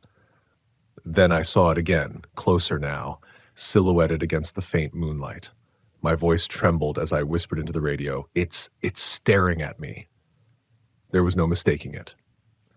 That moment, that brief reflection of intelligence in its eyes, lodged itself in my memory. Fear morphed into something deeper, a primal, existential terror. Not just the fear of dying, but the fear of being utterly powerless in a world that suddenly made no sense. The crawler moved in bursts, slipping between rocks, avoiding the moonlight, making no sound of its own beyond the scraping rhythm that had first alerted me. I followed cautiously, flashlight sweeping, senses straining. Every instinct screamed to run, but I held my ground. My role as ranger wasn't just about protecting hikers or enforcing rules. It was about confronting the unknown, standing between the forest's dark heart and those who trusted us to keep it safe. And yet this was beyond confrontation. This was beyond rationality. As I adjusted my focus on a narrow ravine, I noticed strange markings on the trees. Deep gouges that hadn't been there during the day, claw-like, vertical, precise. The air grew colder still, a biting wind creeping through the canyon, carrying with it a faint sulfuric tang. My breath fogged, and I felt the prickling at the back of my neck that comes when you know something is moving behind you. I spun around. Nothing. Only the swaying of branches and the low hum of the creek.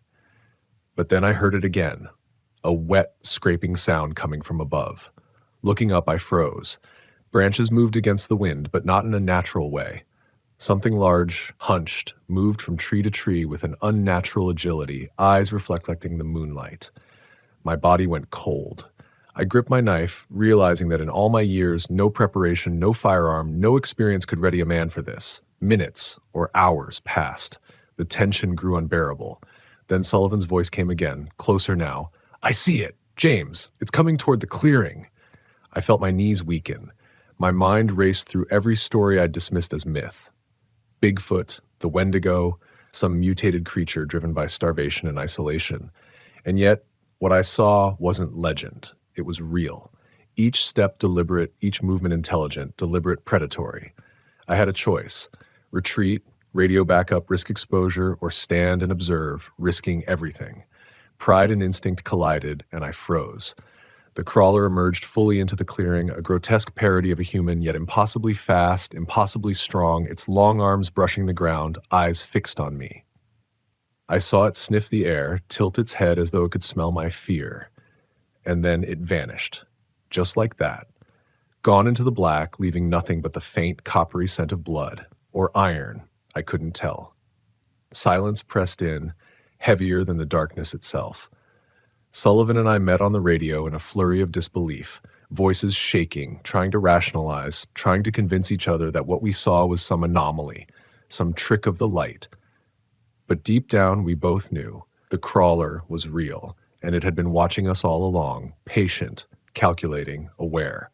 I returned to my cabin that night, every nerve screaming, every shadow seeming alive, every sound amplified. Sleep eluded me, replaced by the memory of those eyes, the scraping, the intelligence behind what should have been instinctual behavior. And yet, even as terror gripped me, there was a strange exhilaration, the knowledge that I had touched the unknown, survived its scrutiny, and returned to tell the tale. I didn't sleep that night. Not really. The darkness of my cabin pressed in, the wind rattling the old window panes like fingers scratching at wood. Every sound, water dripping from the eaves, the distant caw of a raven, the soft sigh of the forest, felt amplified, a reminder that the crawler could be anywhere, just beyond my vision. I kept my flashlight and knife within arm's reach, as if their presence alone could ward off something that defied reason. And yet, deep down, I knew that no blade, no beam of light, no rational thought would protect me from what prowled the woods. Morning came reluctantly. The sky was the pale gray of exhaustion, and the forest seemed to exhale as though it, too, had survived the night's ordeal. I drove my ranger truck slowly along the back roads, scanning every shadow, listening to every scrape and crack. Sullivan met me near the Ridgepoint trailhead. His expression was tight, haunted. We didn't need to speak. Our eyes alone confirmed what we had both seen. He started, then faltered. Finally, he said, "I saw it too, James. Not just a shadow, not just a trick. It was crawling across the ridge on the other side of the park, the same time you were by the creek." I felt a chill that had nothing to do with the morning air. 2 sightings, miles apart, same night, same creature. My mind fought against it, the rational part of me screaming that this was impossible, that the stress, the dark, the isolation had created hallucinations. And yet our stories matched in every detail. The hunched posture, the dragging limbs, the predatory intelligence in those eyes, the unnatural silence punctuated by wet, scraping sounds. We decided to investigate further, both compelled and terrified. I drove us deeper into the forest toward the locations where the creature had been reported. Every twist in the road, every dense thicket seemed alive, breathing, watching. The air was thick with an almost tangible tension, as though the forest itself knew we were about to stumble into something we weren't meant to see. By midday, we reached a cave on the eastern slope of Ridge Point. It was small, unassuming, partially hidden by boulders and thick undergrowth. Yet something about it felt wrong. A chill emanated from its mouth, carrying a scent of damp earth, iron, and something foul I could not name. Sullivan hesitated at the entrance, his hand hovering over his flashlight. "I don't like this," he admitted, voice low. "It doesn't feel natural." I nodded, though my pride and curiosity overrode my caution. We stepped inside, flashlights cutting through the darkness. The air was heavy, musty, filled with the echoes of centuries compressed into stone.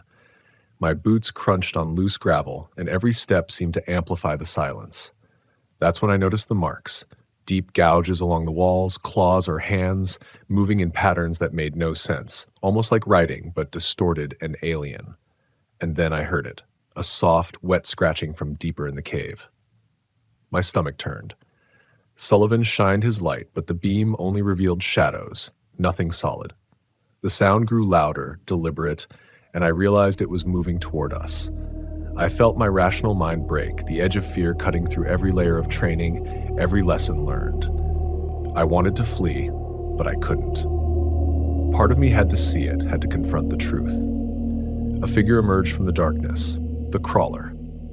Its form was grotesque, a perverse mimicry of human shape. Long, sinewy limbs dragging along the stone floor, head low, eyes glinting with a cold, alien intelligence. It stared at us, and I could swear I felt its awareness probing, calculating our weaknesses, our fear. Time fractured. The moments stretched into an eternity. Then, without warning, it lunged. Not with speed, but with terrifying certainty, a measured advance that made every instinct scream. Sullivan shouted, and I raised my knife, but the creature didn't charge like an animal. It didn't roar or hiss. It moved with deliberate, unnerving purpose. We retreated, stumbling backward through the cave, hearts hammering, breath ragged, minds racing with disbelief.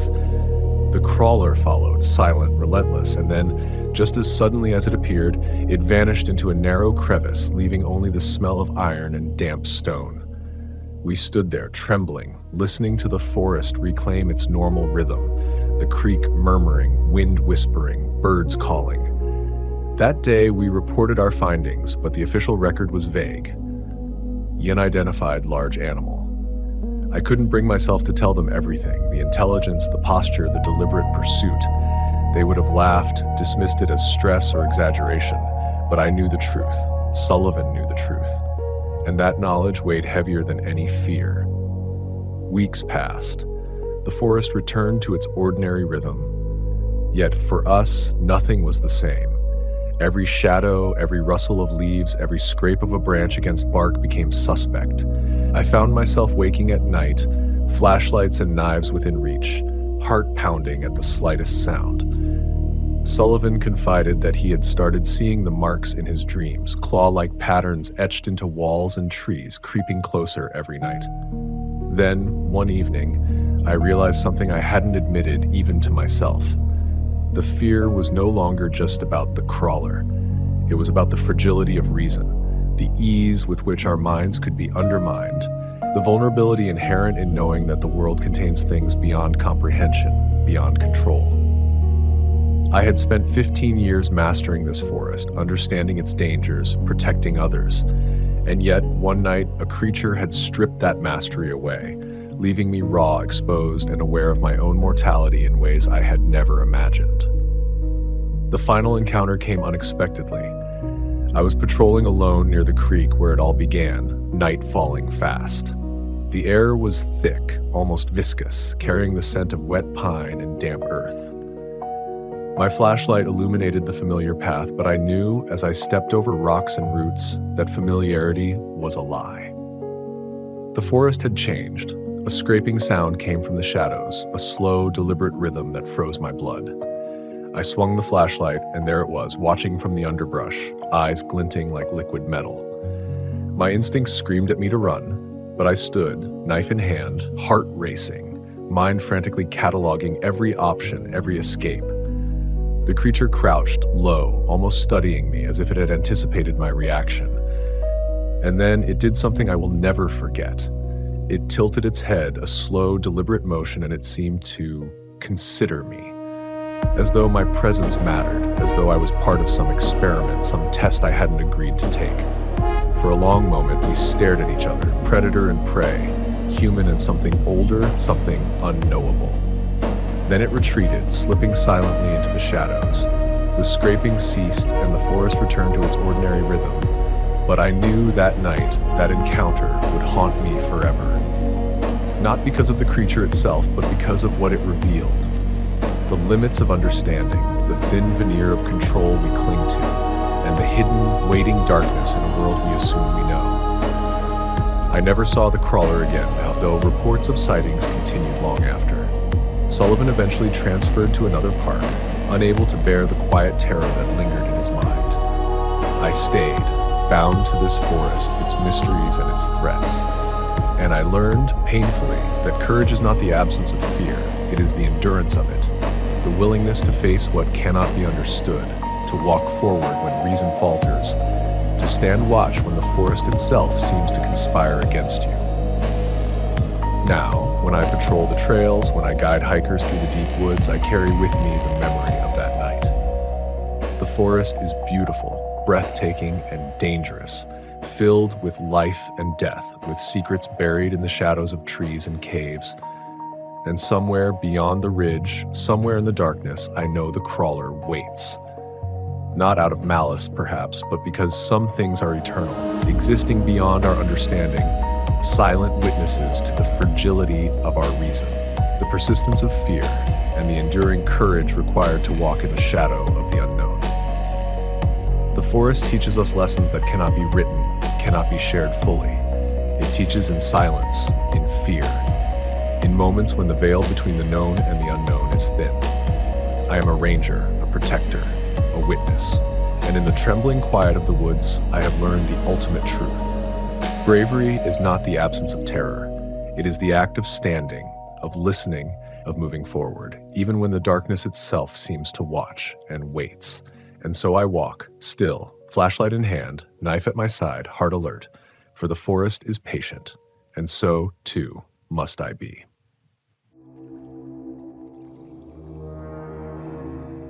I still remember the morning I first walked into the shadow of Timber Hollow, a forest that seemed older than the country itself, older than any map or memory I could ever claim.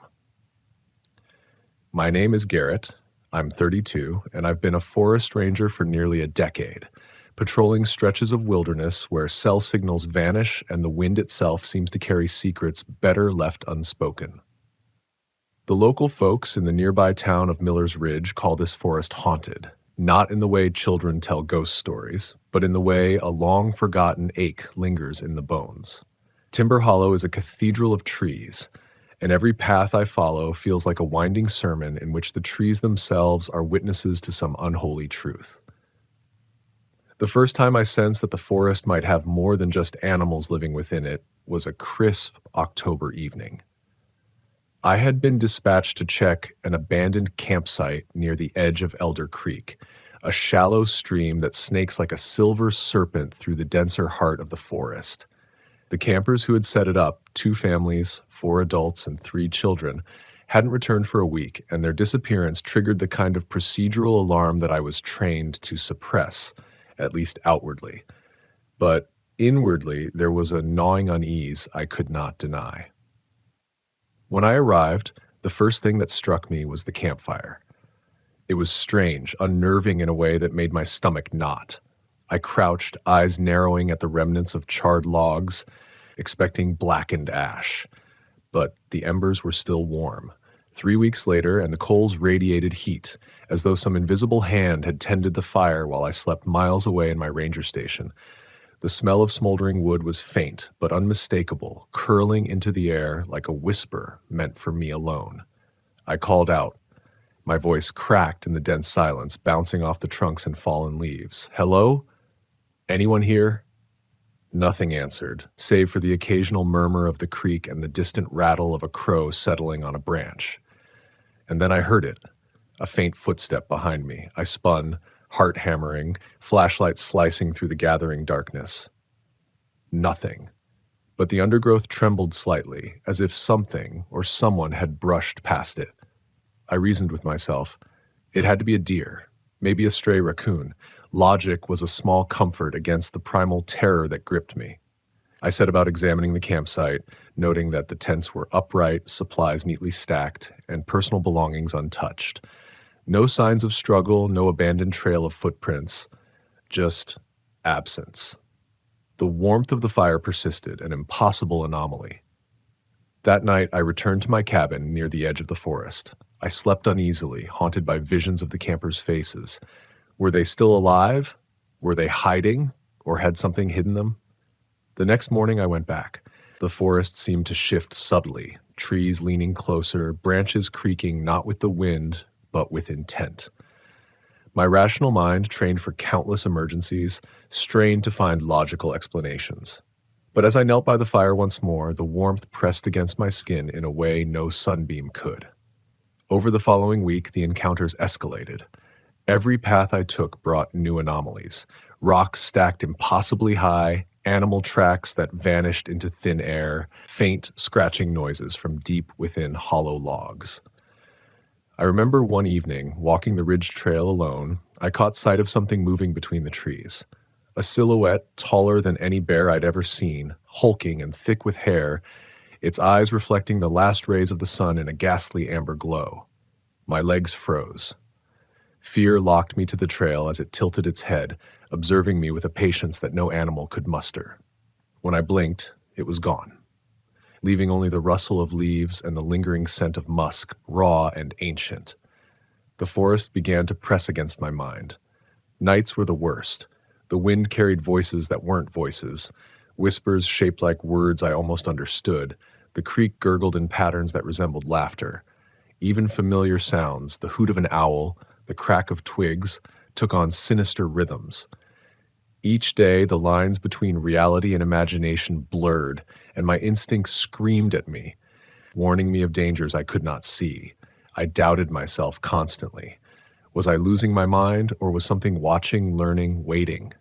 Then came the cave. I had been following a trail of flattened grass and broken twigs, thinking it might lead to the campers, or at least to some trace of them. The undergrowth opened into a narrow gorge, and there it was, a gaping cave mouth, black and uninviting. A pungent scent emanated from it, earthy and metallic, like iron mixed with rot. My pulse thundered as I approached. The warm coals of the campfire flashed in my mind, connecting the two places with a logic my rational brain refused to embrace. This cave, deep in the heart of Timber Hollow, seemed alive, almost sentient. I stepped inside, flashlight in hand, trying to keep fear from overtaking me. The beam of light caught scratches on the walls, long, deep gouges that looked like claws, not tools. My throat tightened as a low rumble reverberated through the cavern, the sound so powerful it felt like it was shaking my bones. I stumbled backward, heart racing, and then froze. In the shadows, two eyes glimmered, too high off the ground for any ordinary animal. The shape was massive, towering, and covered in coarse hair. My mind screamed Yeti, a word I had laughed at in documentaries and stories, but now confronted with this hulking presence, I realized fear had no need for reason. The thing did not move closer. It did not roar. It simply observed, coiled in patience and patience alone, and then, just as silently, it vanished. My flashlight flickered, and in that brief darkness I swore I felt its gaze burn into the back of my skull. I ran, lunging out of the cave, tripping over roots, my lungs screaming for air. Behind me, I thought I heard the unmistakable sound of the creature moving, branches snapping in long, deliberate steps, but when I looked back, only empty forest greeted me. I returned to the ranger station, drenched in sweat and trembling, and pored over maps, reports, and Old Town legends. Every line of text hinted at disappearances, at vanished campers, at stories the locals whispered with fear. I tried to reconcile my rational mind with what I had seen, but every explanation fell short. The forest had become a puzzle I was neither invited to solve nor capable of understanding. Sleep became a luxury I could not afford. Every creak of the cabin, every shadow cast by the moonlight through the window, felt like an intruder. I began to dream of the campers, children with wide eyes, their faces frozen in terror. I dreamed of the campfire, still warm, and the cave, yawning and expectant. I would wake in cold sweats, convinced that some unseen presence lingered just beyond my sight. My colleagues noticed the change in me, subtle at first, a jump at sudden noises, a hesitation before stepping into the forest, but I brushed it off. They did not understand the forest's patience, its slow, deliberate pressure against your mind. And yet, despite fear gnawing at me, I returned to Timber Hollow again and again. Not out of duty alone, but because the forest demanded confrontation. Each visit peeled away layers of certainty, teaching me to move quietly, to observe without prejudice, to respect instincts I had once dismissed as paranoia. I learned to notice the smells of disturbance, the minor disturbances in leaves and soil, to read the forest's language that is far older and far crueler than any human script. The encounters continued. I would find footprints and patterns that no animal could produce, impressions in the mud like massive hands pushing through the earth. Sometimes I would hear children's laughter in areas where no one had been for weeks, and my skin would crawl with recognition and dread. Once, I came upon a scene that chilled me more than any ghost or shadow. A child's shoe, worn and caked in mud, perfectly clean and intact, as if time itself had no dominion over it. I dared not touch it. The air around it hummed with a tension I could not name. Each night, the campfire haunted me. Its warmth lingered in my memory, a paradoxical symbol of safety and peril. I began speaking to it, whispering to it as if it were a sentinel, a witness. I told it of my fear, my failures, my futile reasoning. I told it I would not leave the forest until I understood its language. And in those confessions, I realized that the forest was not malevolent. It was indifferent, a force vast and eternal, beyond morality, beyond fear, yet capable of shaping fear into a mirror that reflected the deepest parts of the human soul. I began to see patterns where once there had been only chaos, strange carvings on tree trunks, remnants of food left in circles, scratches that seemed to form messages. I could not always interpret them, but they marked territory, communication, and perhaps a warning. The camper's disappearance was no accident. It was a lesson, one the forest and its hidden dwellers were unwilling to repeat, but equally unwilling to forgive. I felt my own humanity shrinking under the weight of realization. I was small, insignificant, and yet I was here, bearing witness. One night, as a cold wind whipped through Timber Hollow, I returned to the campfire. The embers glowed faintly, warm enough to remind me that the forest remembered, that it could preserve traces of life and fear in the same gesture. I knelt by it, placing my hand near the coals, feeling heat that belonged neither to fire nor to flesh. In that moment, I understood that fear is a teacher, that terror is not merely something to survive, but something that demands reflection, something that etches lessons into the marrow. And as I stared into the faint glow, I realized the campers were not gone. They had become part of the forest's eternal narrative, woven into shadows, footsteps, whispers, and warmth. The following morning, I awoke with the taste of ash in my mouth, my throat raw from speaking to the memory of the fire in my dreams. Timber Hollow seemed denser than ever, each tree a sentinel, each shadow a promise of secrets I was only beginning to comprehend.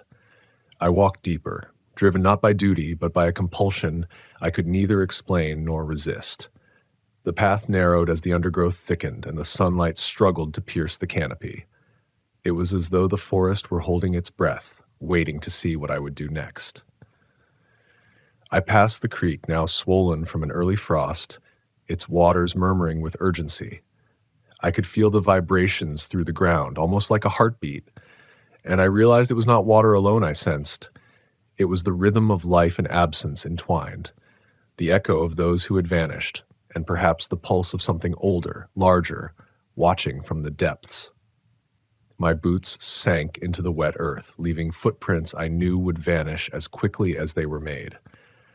For a moment, I wondered if I had imagined the very path that brought me here, if Timber Hollow was bending reality itself to test me. It was midday when I stumbled upon another anomaly. A series of broken branches led to a small clearing where the ground was unnaturally bare, except for a circle of stones, perfectly arranged. The air was thicker here, heavy with the scent of decay and iron. As I stepped closer, I felt a subtle vibration, like the forest itself was exhaling. And then I heard it, the faintest scratching, like claws against stone, coming from beneath the circle. My flashlight cut through the gloom, revealing only shadows, but my instincts screamed at me. Something had burrowed here, something large and deliberate, something waiting.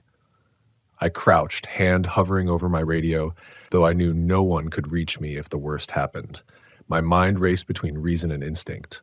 Perhaps an animal, I told myself, a bear, a mountain lion.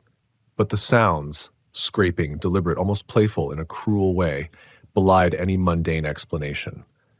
And then the air shifted. A low growl rumbled through the clearing, vibrating against my chest and rattling my teeth. I froze, heart hammering, and in that moment, I understood that I was no longer simply observing Timber Hollow. I was part of it, a piece of its puzzle, fragile and expendable. The creature emerged slowly from the shadows, and this time there was no mistaking it. Towering, covered in coarse dark hair, eyes glimmering with an intelligence that defied reason, it stepped from the tree line with a silence that mocked every law of physics I had ever learned. I wanted to run, to flee, but my legs refused to obey. Fear had tethered me in place, each beat of my heart a drum of warning and fascination. And then I noticed the strange details, the way it moved, the careful deliberation of its hands, the almost human cadence of its steps. This was not merely an animal, it was something else, something ancient, something patient. It stopped a few meters away, tilting its massive head as though measuring me, evaluating my worth, my fear. I realized then that Timber Hollow did not merely scare you, it revealed you. My deepest fears, my unacknowledged weaknesses, my quiet suspicions about the fragility of life and reason, all of it reflected in the amber glow of those eyes. I dropped to my knees, not in prayer, but in recognition. To survive this, I would need more than skill. I would need humility, awareness, and a surrender to truths I could barely comprehend. I stumbled backwards slowly, keeping my gaze fixed on it. Every instinct screamed to flee, yet I knew that flight would provoke curiosity, perhaps aggression. The forest seemed to tense around us, leaves quivering, the air thickening into a tangible pressure. And then it disappeared, not with a leap, not with a roar, just gone, leaving a void in the clearing so profound I could feel it pressing against my chest. I was alone, yet I was haunted, every sense on high alert, every nerve vibrating with the knowledge that this forest remembered, that Timber Hollow watched, and that some stories never end. They persist, lingering like the warmth of a campfire long extinguished. In the days that followed, my encounters became more frequent, more unsettling. I would hear whispers in the wind, words formed from a syntax I could almost grasp, fragments like echoes of the camper's last thoughts. Shadows danced at the periphery of my vision, sometimes in the form of the children I had seen vanish, sometimes in shapes that suggested the creature itself, testing my perception, teasing my mind. One night I awoke to the smell of burning wood, only to find the campfire perfectly intact, still warm, flickering with the same quiet insistence that had first drawn me here. I began to dream of the cave again, though sleep had become a precarious state. In my dreams it stretched endlessly, its walls lined with claws and teeth, whispers echoing from unseen depths. I felt the presence of the campers and the creature and something even older, something that had been here before the forest had names. When I woke, the dreams clung to me, pressing against the walls of my mind, refusing to release me from their haunting logic. It was on the night of the first snowfall that I finally understood the forest's lesson. The wind carried a sound that was both familiar and alien, a slow, deliberate knocking, as though some colossal hand were rapping against the trunk of a tree. I followed it, stepping carefully through powdery snow, every footfall muffled, every breath sharp and visible. The knocking led me back to the cave, the entrance dark and inviting, yet terrifying in its familiarity. I shivered, not from cold, but from the primal recognition that I had returned to the very heart of Timber Hollow's secret. Inside, the cave seemed to stretch farther than memory allowed. My flashlight flickered, catching glimpses of scratches, footprints, and faint outlines of figures that vanished as I turned my head. The temperature dropped, and the air grew damp, carrying the scent of iron and decay. And there, in the deepest chamber, I found it, the campfire, still warm, its light pulsing softly, illuminating the child's shoe I had seen before, now perfectly clean, and a figure crouched beside it, massive and covered in hair. The creature. It did not move, but it was aware. I knew it knew I was there, and I knew in that suspended moment that the forest had chosen me as witness. I spoke, my voice trembling. I understand. I see now. Whether it comprehended me or not, I could not tell. But the act of recognition, the surrender to fear, to respect, to humility, was enough. The creature lowered its head slightly, a gesture almost human in its gravity, and then it turned, vanishing into the shadows beyond my sight. The campfire dimmed, but its warmth remained. A gentle pulse that reminded me the forest held memory, and that fear, when acknowledged and respected, could be transformed into understanding. I left Timber Hollow the next day, not as one who had conquered it, but as one who had been seen and tested. The campers were gone, absorbed into the forest's eternal narrative, but their presence lingered in every rustle of leaves, in the quiet heat of the campfire, in the shadows that stretched across the snow. I returned to my cabin, forever changed. I walked the forest paths with a new awareness, listening to the language of the wind, the soil, and the distant rustling of something unseen. Fear had not left me, it never would, but it had become a companion, a teacher, a reminder that the line between reason and madness is fragile, and that some truths are preserved only in the spaces where light and shadow meet. Now, when I speak to new rangers, I tell them to trust their instincts, to respect the forest, and to never underestimate the weight of silence, of emptiness, of warmth lingering where life has departed. Timber Hollow is not evil, not malevolent, it is eternal. It remembers, and it teaches, slowly, deliberately, one encounter at a time.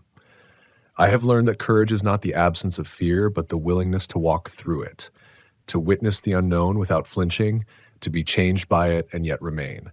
And as I walk, I sometimes feel the faint heat of the campfire at my side, a reminder that even in absence, even in loss, there is memory, there is presence, and there is the unshakable pulse of the forest's truth.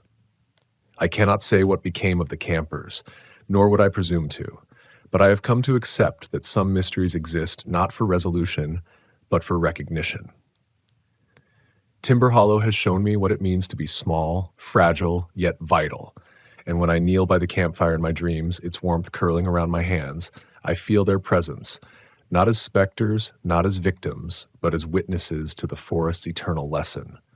That fear, when confronted, can illuminate the deepest corners of the soul, and that even in darkness, even in disappearance, there is understanding, there is awe, and there is the fragile, luminous thread that binds us to life, to memory, and to the eternal pulse of the wild.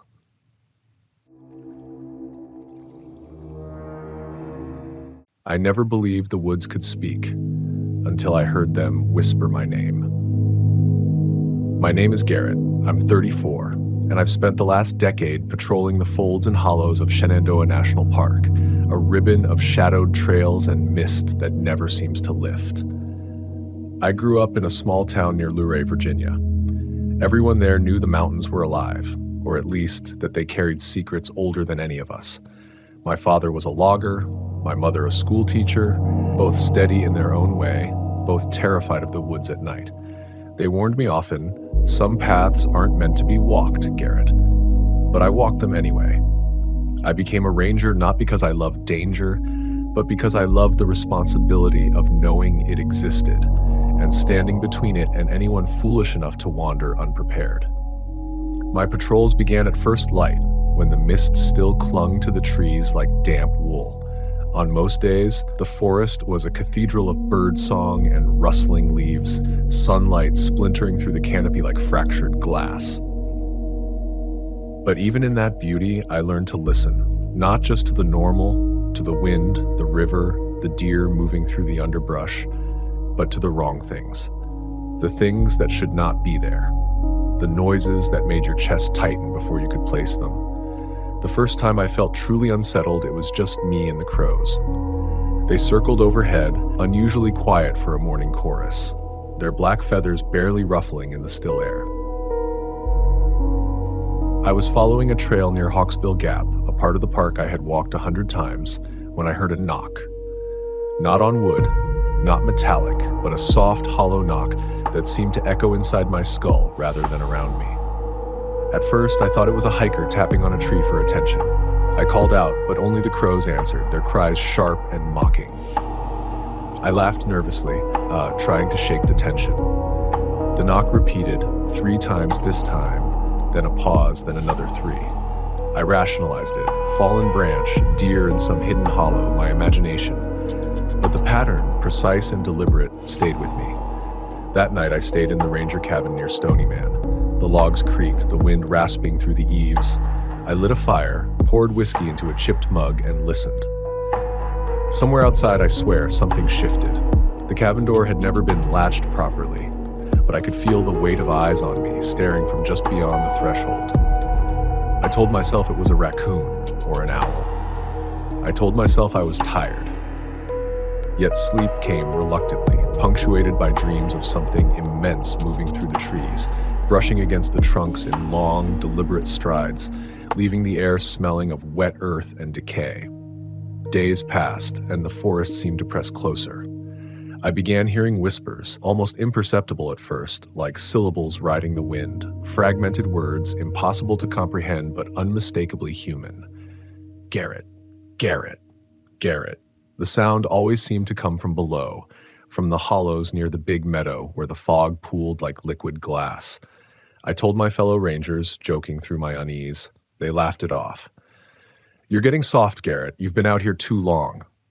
But one afternoon, while checking a campsite abandoned in a hurry, ash from a cold fire still black and glossy, I found something I could not explain.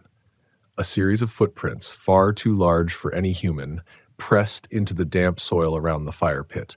They were uneven, like someone or something was shifting weight with an unnatural gait.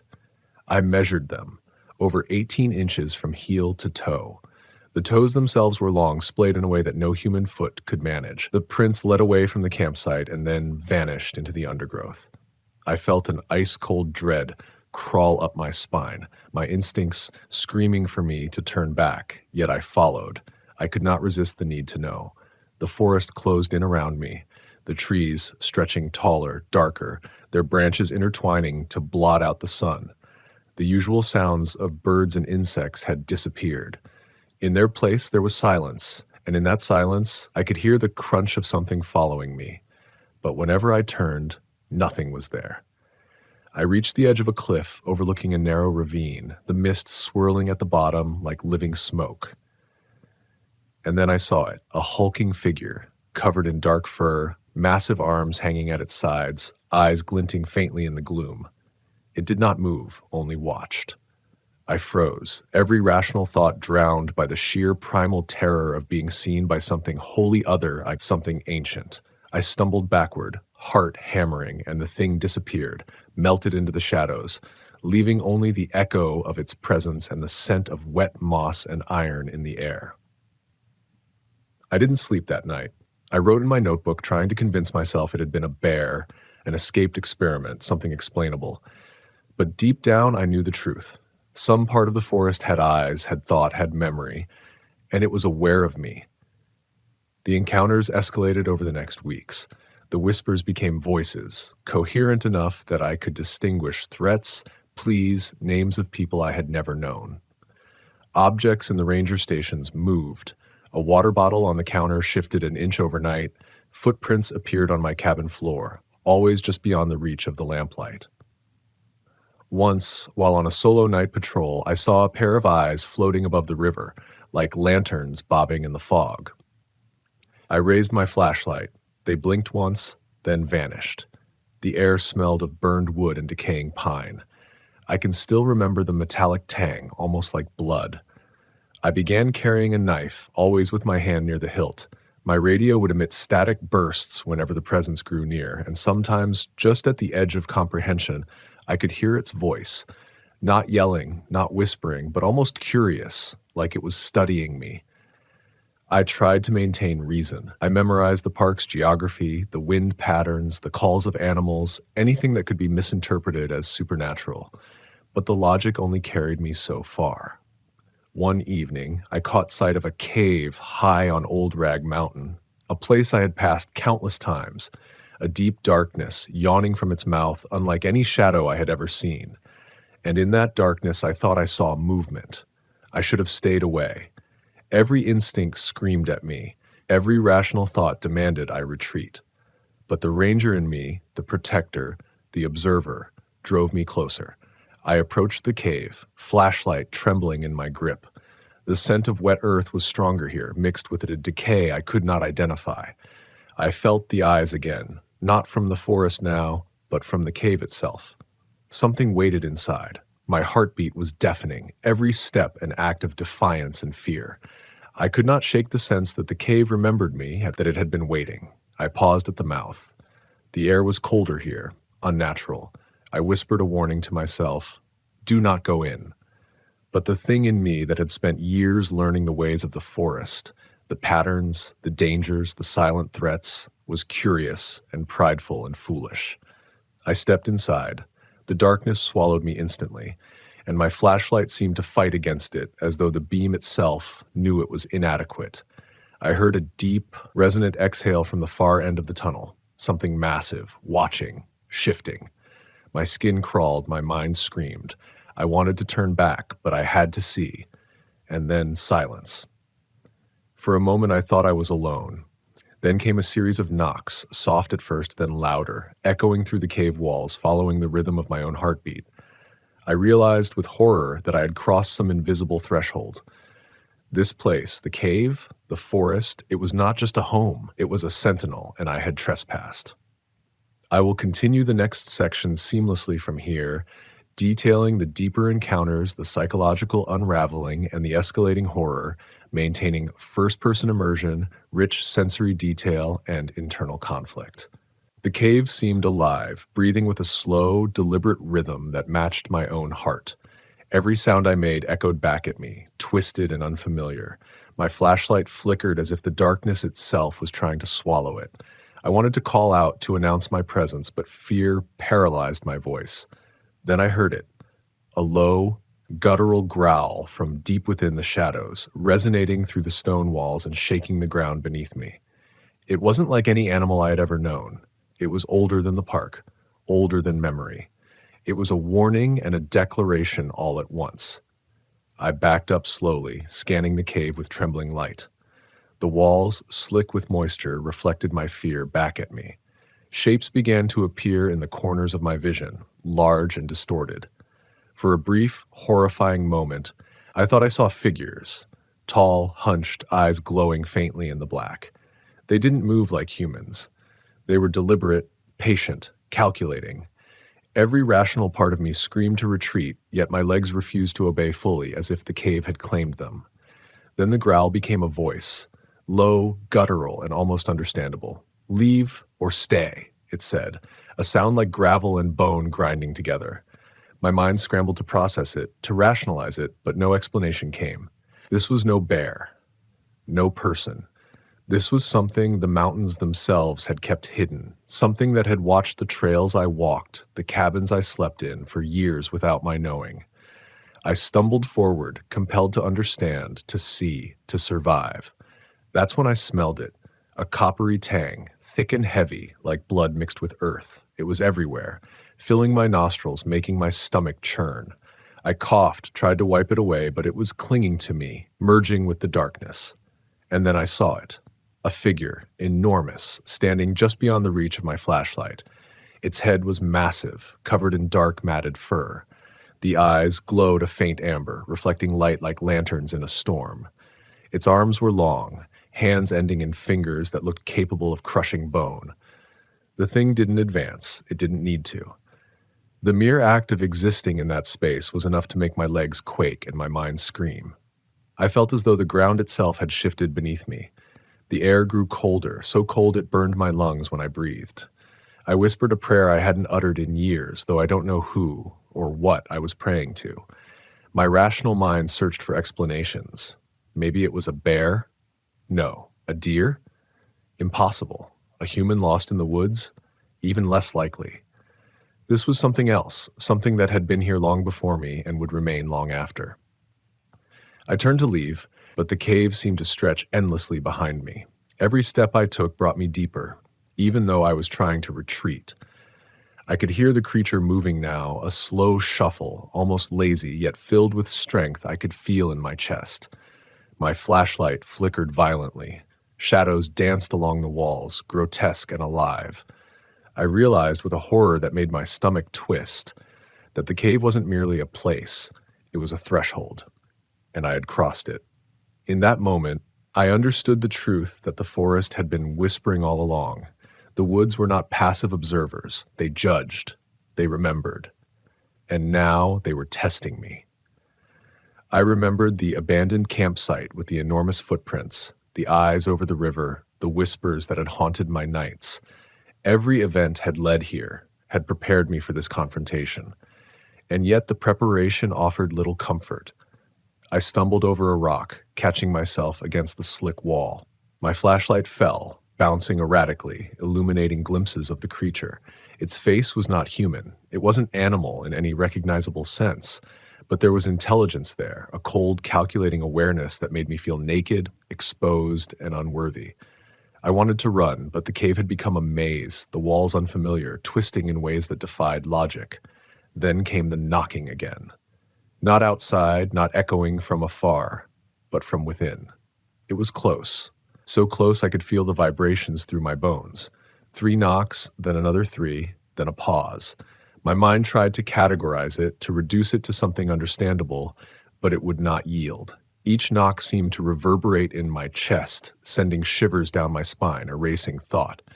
My rationality was slipping, replaced by the pure, raw terror of being hunted by something utterly incomprehensible. I called out, voice cracking, "I'm just a ranger. I won't hurt you. Please." My words echoed back at me, but the darkness swallowed the sound.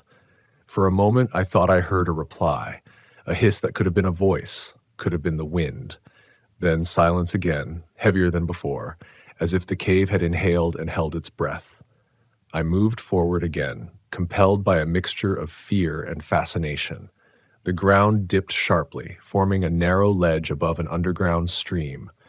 The water shimmered faintly, reflecting nothing but shadow. And in that reflection I saw it, not my own face, but another, distorted, watching me with eyes that seemed familiar and impossibly old. My stomach turned. I wanted to scream, but my voice was gone, swallowed by the oppressive weight of the cave. Something shifted behind me, breaking my paralysis. I turned just in time to see the creature's hand, massive, clawed, swipe at the air where I had been standing moments before. The force of it sent dust and pebbles raining down, echoing like thunder. I ran, moving blindly along the ledge, water splashing against my boots, heart pounding so violently I thought it would burst my chest. The cave seemed endless, each turn revealing new shadows, new shapes, each more grotesque than the last. I tripped again, falling against the wall. My flashlight skittered across the stone, illuminating the creature for a brief heartbeat. It stared at me, tilting its head like it was amused. Then it vanished, swallowed by the blackness, leaving only the echo of its presence. My breath came in ragged gasps. I realized I was alone, or at least I thought I was. The cave's air had shifted. The whispers returned, indistinct at first, then clearer. "Garrett! Garrett!" They circled me, pressing into my mind. Each voice carried a memory, a fear, a regret I had buried long ago. The rational part of me wanted to turn back, wanted to leave, wanted to run until I collapsed at the edge of the forest. But the cave had ensnared me, and I understood something terrible. It wasn't just a creature out there. It was the forest itself, a living, breathing entity, using me, testing me, judging me, and I had failed to recognize its rules. Hours, or maybe minutes, I no longer knew, passed. I found myself deeper than I had intended, the air heavier, colder, almost viscous. My flashlight flickered for the last time, and darkness swallowed me completely. In that moment, my mind finally understood the truth I had been avoiding. The forest is patient. It does not forgive. It does not forget. And those who trespass too far into its hidden places may never return. I sit now, writing these words in my notebook, hands shaking, knowing that the path I took may be my last. The whispers have grown silent. I feel the eyes on me again from above, from the shadows, from the air itself. The cave waits. The forest waits. And I understand now that the line between observer and victim is thinner than I ever imagined. I do not know if anyone will ever read these words. I do not know if anyone will understand. But if you do, if by some miracle these words escape the darkness, remember this. The forest is not merely a collection of trees. It is older than your reason, stronger than your courage, and patient beyond your understanding. Do not assume that your knowledge, your tools, or your bravery can protect you. Respect it, fear it, and perhaps if you are lucky, it will allow you to return. I hear movement now, something massive brushing against the walls. My light is gone, my voice is nearly gone, the cave seems infinite. I am still trying to draw a slow, steady breath. Whatever comes next, I will face it as I always have, alone, aware, and utterly human. I do not know how long I have left. If these are my final words, let them serve as a warning. The forest remembers, it sees, it waits, and some doors once opened can never be closed. The cave's darkness is not empty. It pulses, breathes, moves. I can feel it pressing against me, curling around limbs, slipping into my thoughts. The whispers have returned, louder now, almost insistent, repeating my name over and over, layering over each other until the sound is unbearable. My head pounds, my vision swims, yet I force myself to keep moving because standing still is no longer an option. The floor beneath me feels slick, treacherous. I stumble over roots that weren't there before, jagged rocks that pierce my boots, and the air grows heavier, each inhalation tasting of iron and rot. I don't know if it's minutes or hours, but I reach a chamber deep within the cave, one I do not remember seeing before, though I have walked these paths countless times. The walls are etched with grooves as if clawed from the stone itself. Symbols, or maybe scratches from some enormous hands, mark the space, glowing faintly with an unearthly phosphorescence. I want to run. I want to collapse. I want to scream. But my voice is gone, swallowed by the oppressive presence that fills the chamber. Then I see it.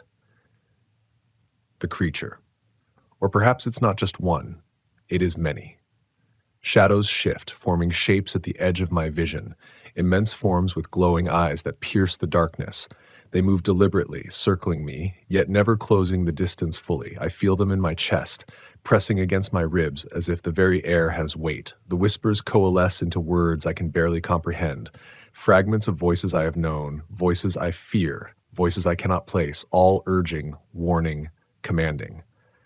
I am alone, and yet I am not. I fall to my knees, heart hammering, hands shaking as I grasp my notebook. The words I have written, the observations I have made, all seem futile here. Logic has no place. Fear is not enough. Courage is irrelevant. Only presence, only awareness matters. The creature, or the creatures, seem to sense this. Their movement becomes deliberate, almost patient, like they are teaching me a lesson I cannot yet understand. I remember the first footprints I saw, the abandoned campsite, the eyes over the river. Each moment was a breadcrumb leading me here to this confrontation. And I realize now that the forest has been preparing me, testing me, shaping me for this. Every patrol, every hike, every lonely night spent listening to the wind through the trees has been an initiation into a world I was never meant to fully understand. I raise my hands instinctively, not to fight, not to defend, but to acknowledge, to show that I am aware. The shadows pause, the air stills. For a brief moment, I think I have earned some small measure of mercy. Then the cave shifts. The chamber stretches impossibly, walls bending in ways that defy reason. The shadows swirl faster, coalescing into a form both massive and incomprehensible. It leans toward me, and I see at last the full scale of it. It is not human. It is not animal. It is something older, something primal, something that has existed in the folds of the forest long before the first ranger walked these trails. Its eyes, amber, intelligent, and impossibly deep, meet mine. I feel with a clarity that terrifies me that it knows me. It knows my fears, my regrets, my mistakes. It knows the parts of me I have tried to hide, even from myself. I try to speak, words fail, I cannot move, and yet I am not paralyzed. I am held. Held in the weight of its awareness, the gravity of its gaze. I understand now that this encounter is not about violence. It is not about death. It is about reckoning. I remember a phrase my mother used to say, "The forest does not forgive foolishness." I had laughed at it as a boy, then as a ranger, dismissing it as superstition. But here in this cave, surrounded by shadows that breathe and watch and remember, I understand the truth of her words. The forest remembers, and I am part of its memory now, whether I survive or not. A sound rises, low and resonant like the vibration of the earth itself. The shadows stir, forming patterns, shapes that flicker at the edge of my comprehension. Faces appear, fleeting, anguished, warning. The whispers become a chorus, urging me, guiding me, reminding me that fear is not the end, but awareness is survival. I take a deep breath, the metallic tang of the cave filling my lungs, and I speak, not words, not pleas, not commands, but acknowledgement. Recognition. Presence. I am here. I see you. I know. For a moment, the cave is silent. The shadows halt. The weight lifts just slightly, enough for me to stand, trembling. The creature, or the collective presence, watches, studying, assessing. Then it begins to retreat, dissolving into the darkness from which it emerged. The chamber contracts, walls settling back into normalcy. The cave exhales, releasing the tension it has held for what feels like an eternity. I stumble forward, each step a battle against my shaking limbs. The whispers linger, now gentle, almost comforting. They guide me back through the labyrinthine tunnels, past twists and ledges, past streams that shimmer like liquid night. The forest outside begins to reveal itself again, faint light filtering in from the cave mouth. I emerge, blinking against the soft glow of dawn, the mist hanging low over the trees. I do not know if the forest has let me go or if it has simply delayed its judgment.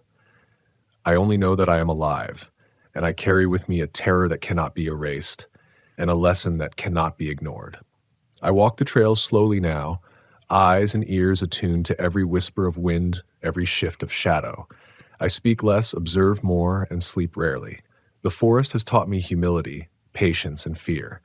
Not the fear of death, but the fear of forgetting, of misunderstanding, of walking blindly where memory and darkness hold sway. I have returned to my cabin, writing these words as the sun rises over the Shenandoah ridges. My hands still shake, my heart still pounds. I am not the same man who walked these trails a month ago. My confidence, my certainty, my pride, all have been stripped away by the presence that watches from shadow and stone. Yet I am here. And with each word I write, I leave a trail, a record, a warning. I know now that the forest will call again, and when it does, I may not answer. I may vanish like so many before me, swallowed by the trees, the shadows, the caves that remember. But if these words survive, if anyone reads them, let them know this. The mountains are alive.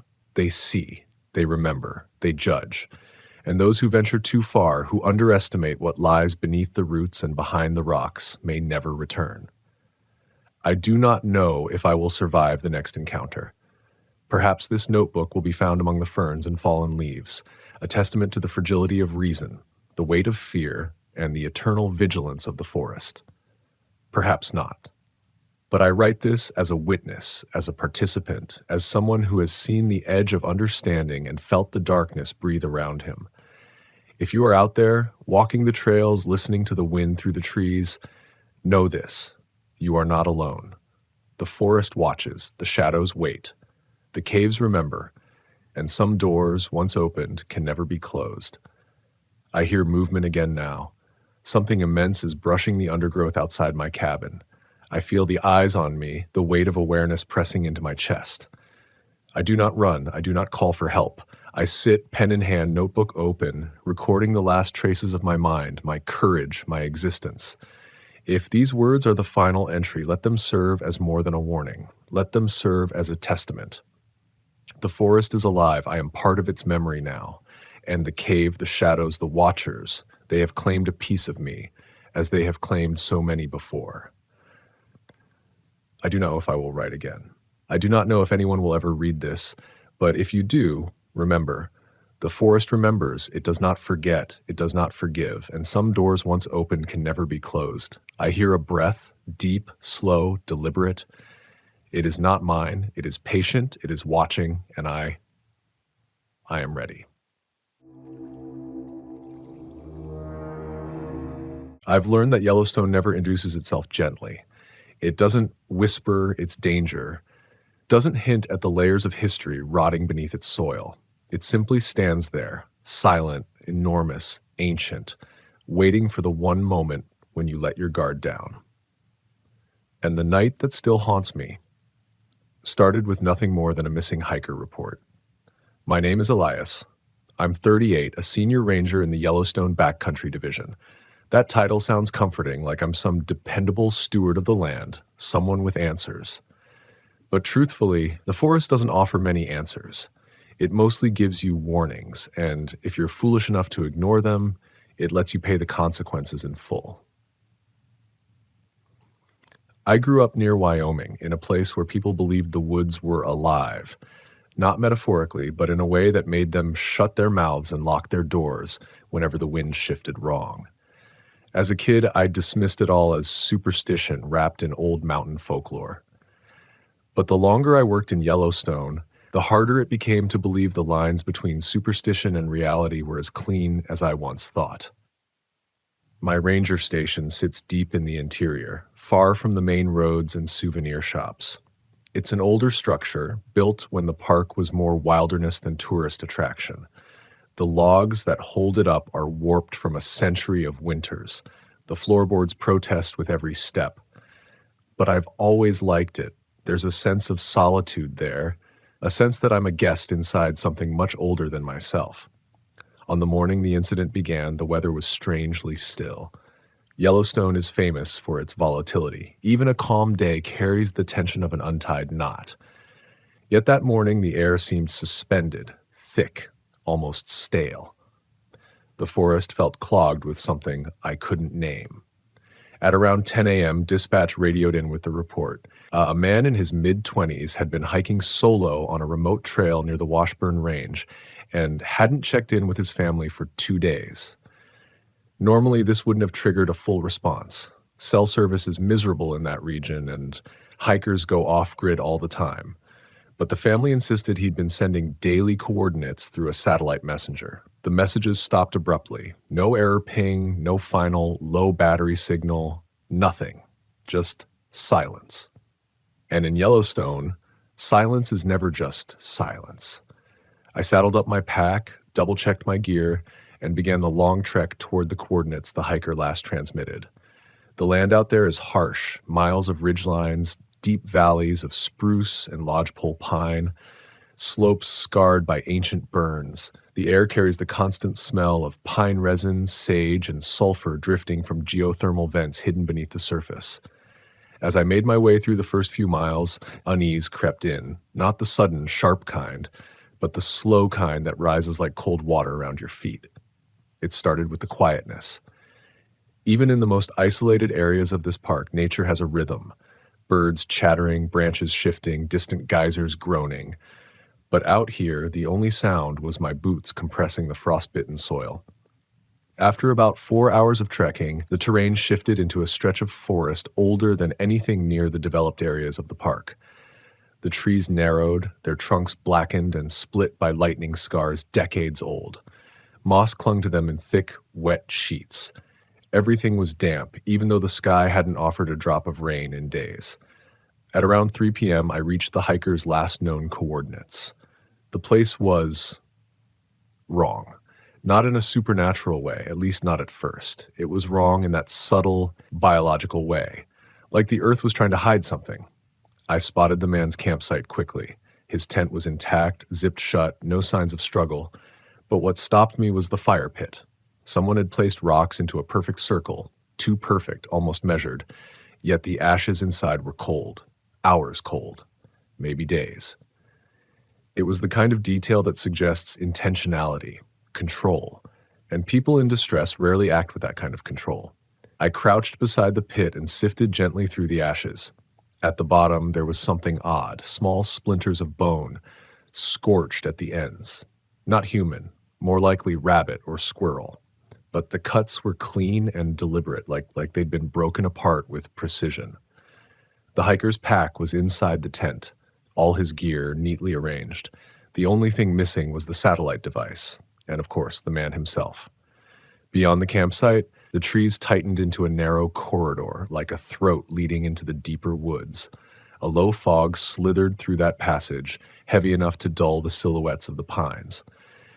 It wasn't an ordinary fog. There was a faint metallic scent beneath it, like iron mixed with something sour.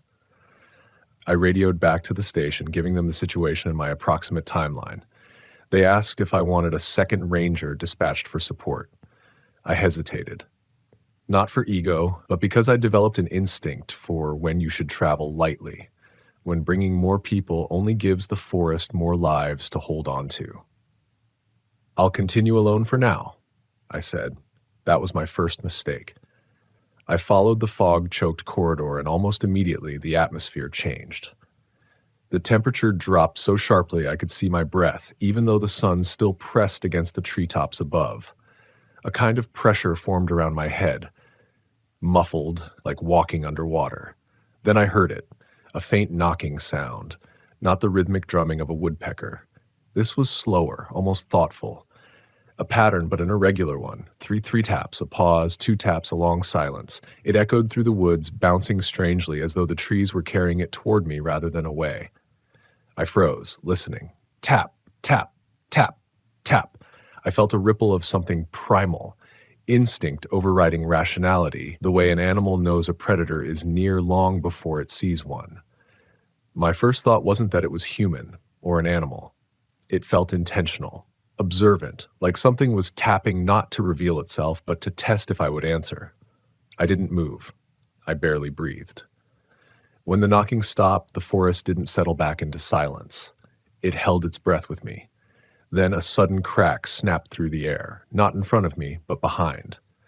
I spun around, hand hovering near the canister of bear spray clipped to my vest. Nothing. Only trees. Shadow. Fog. But something had moved. Something heavy. I took a slow step backward, my boots crunching on the frost. The ground felt softer here, as if I were stepping on soil that had been recently disturbed. I knelt down and brushed aside the damp leaves. Tracks. But not footprints. Not paw prints either. Something had pressed into the soil with enough force to leave deep impressions, but the shape was undefined, like a mass of weight without clear form. As if something large had shifted its stance but didn't place its weight the way an animal or human would. I stood, heartbeat thudding in my throat, and scanned the tree line again. That's when I saw it. A figure, tall, pale, blurred by the fog, standing between 2 distant pines. Too wide in the shoulders, too tall to be a person. The fog distorted its edges, making it ripple like a heat mirage. But I know what I saw. I know the way its head tilted when it realized I'd noticed it. Only for a second. Then it stepped backward and vanished into the fog without making a sound. Everything in me said turn around, leave, call for backup. But something else kept me rooted. A sense of responsibility maybe, or something darker. Curiosity laced with fear. Either way, I moved forward. I followed the place where the figure had been standing. The fog thickened, swallowing my peripheral vision. The knocking started again, but this time softer, closer. As I stepped deeper into the woods, the scent changed. Iron and decay laced with something animalistic. The temperature plunged further. And somewhere in the distance, something exhaled. A long, low breath that didn't sound human. I felt the kind of fear that bypasses the mind and goes straight to the bones. But I kept going, because something in that forest was watching me. And whatever it was, had taken the missing hiker. I pushed forward with deliberate steps, each one measured, each one echoing too loudly in the oppressive quiet. The fog closed in so tightly it felt like walking inside a lung. Moist, warm in short bursts, then bitterly cold again. I kept my hand near the bear spray, not because I believed it would help, but because I needed the illusion of control. The knocking continued, soft, patient, almost coaxing. I fought the urge to respond, to mimic the rhythm, to see what might answer. That thought didn't feel like my own. It felt planted, as if the forest itself were nudging me toward a mistake. I found a small clearing ahead, a dip in the earth surrounded by giant pines whose bark looked oddly polished, smoothed as if by hands rather than weather. The ground in the center of the clearing formed a shallow bowl, muddy and dark, with prints or depressions scattered around, overlapping, chaotic, directions inconsistent. Nothing about it matched the normal patterns of wildlife. I paused at the edge and listened. The knocking stopped, but something else took its place, a low, rhythmic hum, faint but unmistakable. It vibrated through the ground, through my legs, through the roots of the trees like a distant engine buried beneath the soil. I knelt instinctively, pressing my palm into the muddy earth. It was vibrating, lightly, but undeniably. I stood quickly and scanned the tree line, pulse kicking up. The forest wasn't supposed to hum. The land here didn't move. Anything geothermal in this part of the park was miles away. That's when I noticed the scent, rising up sharply, pungent and metallic. A smell like wet fur and blood left too long in the open. Instinctively, I looked up. There, dangling from a branch high overhead, was a strip of fabric. I recognized it instantly. The missing hiker's jacket had a distinctive teal lining, the same color torn and caught above me. But it wasn't snagged haphazardly. It was knotted onto the branch, tied in a perfect loop. My skin prickled. People in distress don't tie things in perfect knots 10 feet above ground. I reached up with a stick to dislodge it, and as soon as I touched the fabric, a sudden burst of noise cracked through the air. Sharp, guttural, too deep to be human. It wasn't a growl. It wasn't a roar. It was something in between, a sound like vocal cords scraping against something bone dry. I dropped the stick, heart slamming in my chest. Then the forest erupted in movement. Branches snapped. Something heavy tore through the underbrush. Leaves exploded into the fog. I backed into the middle of the clearing, pivoting to track the sound, but it shifted too fast, circling, closing in, faster than any person could run. I grabbed my radio. Station 3, this is Elias. Are you there? Static. I lifted the radio higher. Station 3, do you copy? More static. Then, faintly, a distorted crackle. A voice tried to form, but drowned in interference, swallowed by a thick, buzzing hum. I lowered the radio and realized the vibration in the ground had grown stronger, pulsing in intervals, not random, timed, as if something was signaling beneath the soil. The movement around me stopped abruptly. That's when the knocking resumed, but this time it wasn't distant. It was right behind me. I spun around. Nothing stood there, but on the nearest tree, fresh marks appeared. 3 shallow dents in the bark, perfectly spaced, too symmetrical to be claws. They looked more like someone wrapped their knuckles against the trunk 3 times with immense strength. My breath came out in short, shaky bursts. My instincts screamed at me to run. But something deeper, a fascination wrapped in dread, kept me frozen. The fog shifted. A figure stepped forward. It didn't emerge so much as materialize from the white haze. Its height was the first thing that hit me, well over 7 feet. Shoulders sloped but massive. Arms too long for its frame. The head was vaguely human in shape, but the proportions were wrong. Eyes too deep set, jaw elongated, the pale skin stretched taut. It didn't blink, it didn't breathe loudly. It simply stood there, slightly hunched, as if deciding what I was. My hand drifted to the bear spray, though I knew how pointless it was. The creature cocked its head, mimicking my movement with slow, deliberate precision. The gesture was disturbingly human, but the stillness in its body, that wasn't. Then I noticed the substance smeared across its forearms, dark, thick, and matte under the diffuse sunlight. Blood, mixed with dirt and pine needles. My stomach dropped. "Hey," I whispered, immediately regretting it. My voice cracked through the clearing like glass. The creature blinked once, slowly, and the skin around its eyes twitched as if the motion was unnatural for it. Then, without warning, it moved, not toward me, but upward. In a single, impossible motion, it scaled the tree beside it, fingers digging into the bark with a quiet series of pops. It climbed faster than gravity should allow, disappearing into the canopy in seconds. I staggered back, hand trembling. Something fell from above. It landed softly in the mud at my feet. I stared at it, my mind refusing to comprehend at first. The missing hiker's satellite messenger. The screen was cracked, smeared with streaks of dried blood. A tiny indentation marked the casing, like a massive thumb had pressed into it. I crouched carefully, using a stick to flip it over. The backlight flickered, then shorted out. A faint chime sounded before dying completely. The device wasn't found. It was returned. The forest around me fell silent again. Total silence. A suffocating, heavy absence of sound that pressed against my skull. I backed away from the clearing, step by step, unwilling to turn my back. Once I reached the edge of the denser trees, I finally forced myself to turn, and the moment I did, a distant scream tore through the woods. High-pitched, human. The hiker, or what was left of him. It came from deep within the fog, further downhill toward a steep ravine where fallen trees formed a tangled barrier. I ran. Branches whipped my arms and face. My pack slammed painfully against my spine with each stride. The fog grew thicker the more I descended, and the ground became unstable, littered with loose rocks that shifted treacherously. The scream came again, shorter this time, strangled, desperate. I skidded down the ravine slope, grabbing roots to steady myself. The earth gave way beneath my boots more than once. When I reached the bottom, I saw something that stopped me cold. Footprints. Human ones. Bare. They led across a patch of soft mud, erratic, angled as if the person was stumbling or dragged. But the spacing, it didn't make sense. Each step was too far apart. No human stride could cover that kind of distance, especially barefoot in this terrain.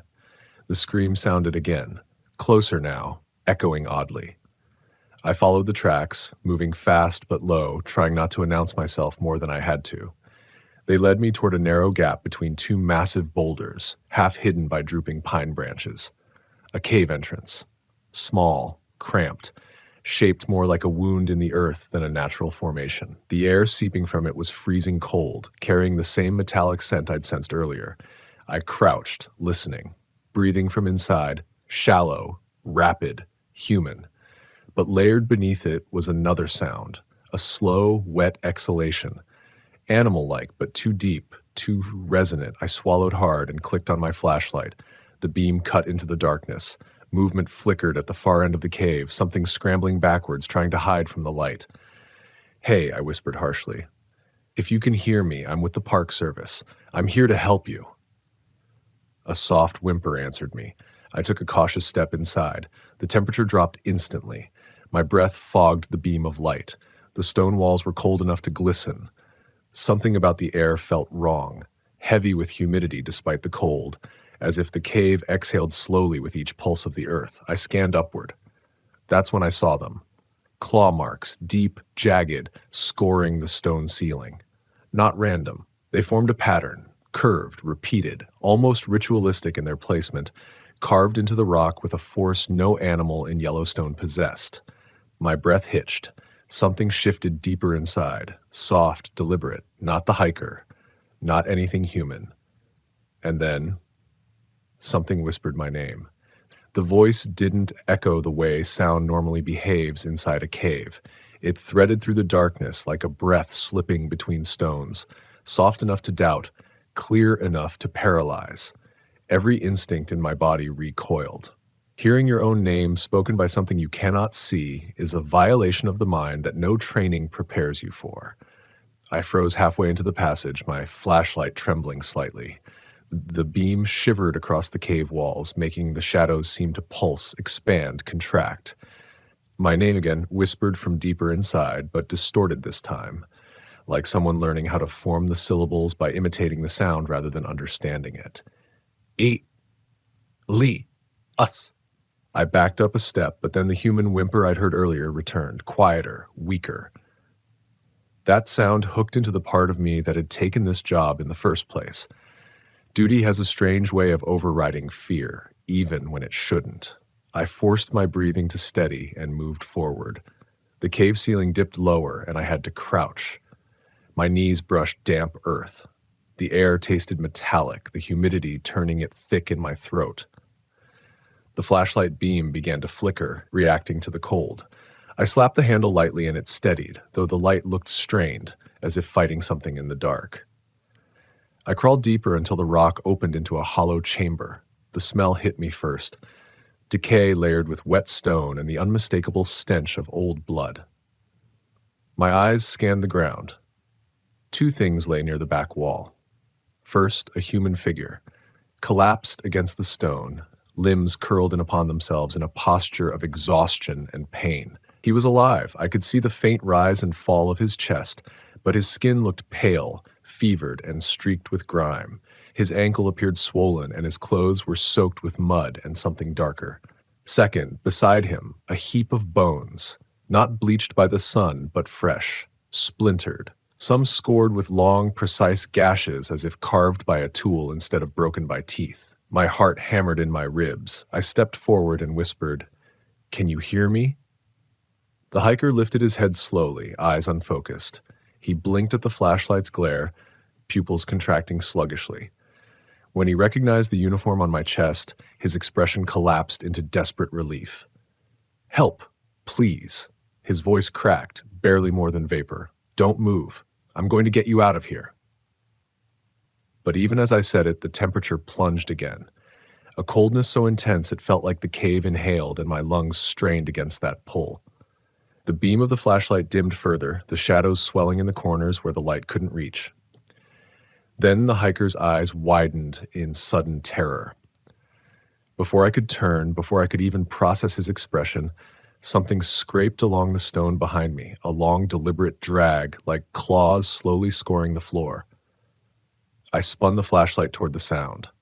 Nothing at first, but the shadows were wrong. They moved, bending against the shape of the cave as if something tall was unfolding itself from the darkness. A pale outline emerged, limbs elongated, joints bending at angles no human body follows. Its shoulders brushed the ceiling, even in the crouched posture it used to fit inside the chamber. The creature eased forward silently, its movement fluid, precise. Its skin looked almost translucent in the weak light, revealing faint threads of vein-like patterns beneath. The eyes, deep-set, enormous, reflected the beam like wet stone, unblinking. My muscles locked up. Every rational part of my mind screamed at me to run, to pull the hiker and flee, but fear held me in place with a grip as strong as any physical restraint. Then the creature did something eerily human. It lifted a hand and pressed its fingers against the cave wall. Tap, tap, tap. The same rhythm, the same pattern. But hearing it only a few feet away cracked something inside me. The knocking wasn't a distant lure. It was communication, a summons, a warning, or a greeting. I forced my voice out through grit teeth. "Stay back." The words felt absurd the moment they left my mouth. The creature cocked its head again, the same motion I'd seen earlier in the forest, like it was mimicking understanding, mimicking curiosity. Its lips parted slightly. Us. Hearing my name in that tone, in that warping of a voice not meant to speak human sounds, snapped me out of paralysis. The hiker whimpered behind me, barely able to move. I reached slowly into my vest pocket for the flare I kept there. My trembling fingers fumbled with the cap. The creature's head twitched, noticing the motion. "Stay," it whispered. The words stretched, broken. "Stay." I ripped the cap off the flare. The cave exploded with bright red light and a burst of heat. The creature shrieked, not in pain but in fury, a deep, resonant roar that vibrated through my bones. It recoiled, spine arching unnaturally as it slammed back into the shadows. Its long arms scraped deep gouges in the stone as it withdrew, moving faster than I could track. I grabbed the hiker under his arms. "We're leaving," I hissed. "Now." He tried to stand but couldn't. His ankle gave out immediately, and I hoisted his weight onto my shoulders. The flare hissed and spat, lighting the cave in hellish red. The shadows writhed along the walls as if alive. Something scraped deeper inside, multiple somethings, heavy, fast. Not one creature, more. My throat tightened.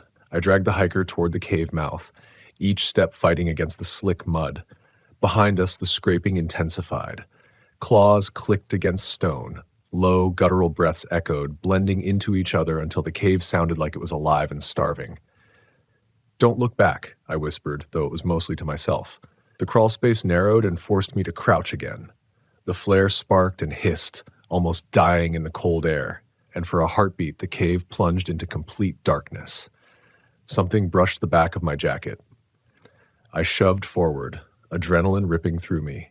The flare reignited as if catching its breath, and in that brief stuttering flash of red, I saw a hand, long, skeletal, withdraw into the blackness only inches from my neck.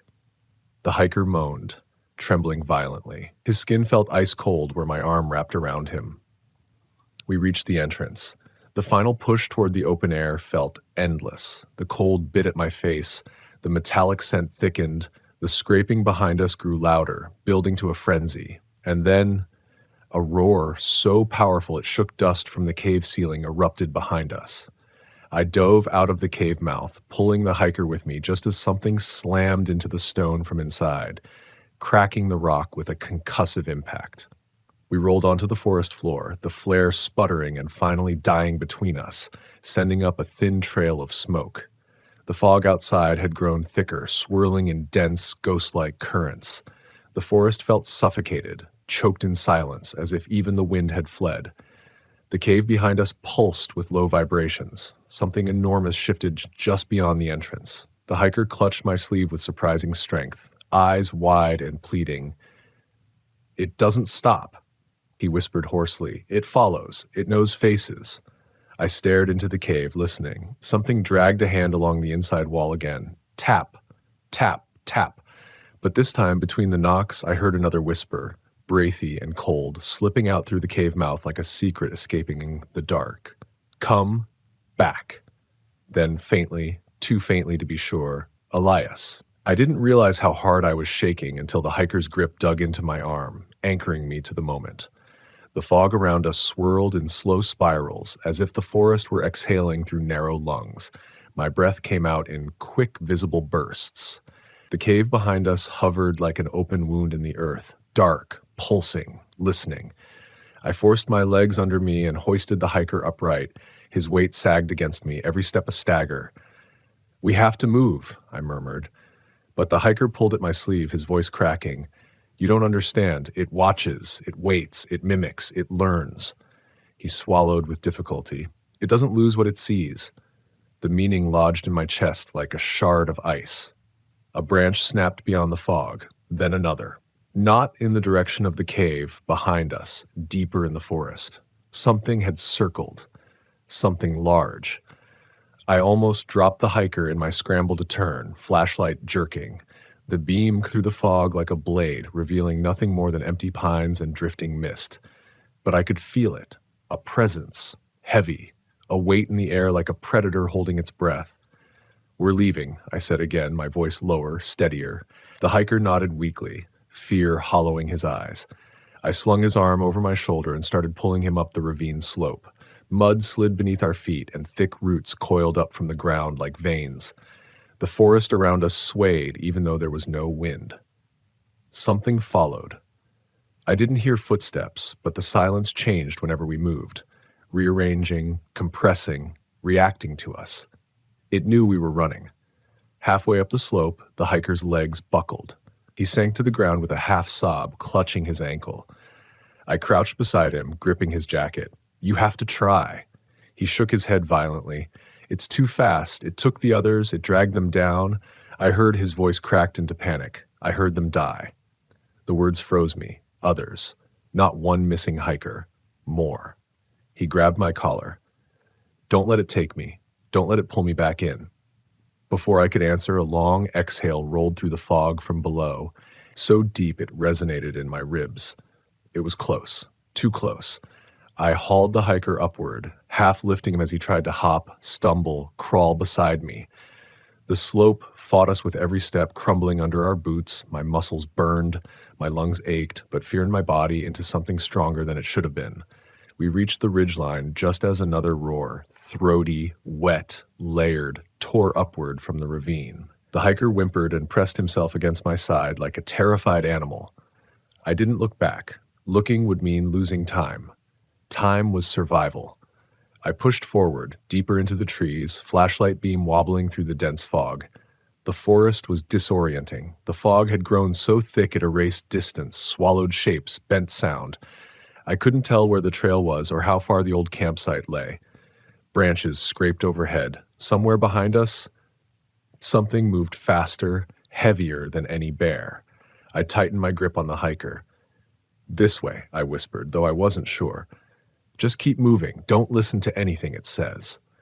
He nodded shakily. The ground leveled out into a stretch of old-growth pines. Their trunks were fat and blackened with age, forming pillars that narrowed the path into a long, suffocating corridor. The air here was colder still, almost painfully cold, like walking into a freezer. That's when the whisper came again. Not from the cave, from the woods directly ahead. "Elias," the hiker tensed violently. "It spreads," he whispered. "It doesn't stay in one place. It echoes itself. It stretches out like it's everywhere." My flashlight flickered. 3 taps answered from the right, then 2 from the left, then 3 again ahead, the pattern circling us. I pressed the hiker against a tree, shielding him with my body, flashlight aimed outward. But the fog distorted distance. Every direction looked identical. I couldn't tell if the taps were close or far, if the whispers were inside my head or inches from my ear. The hiker tugged on my sleeve, eyes frantic.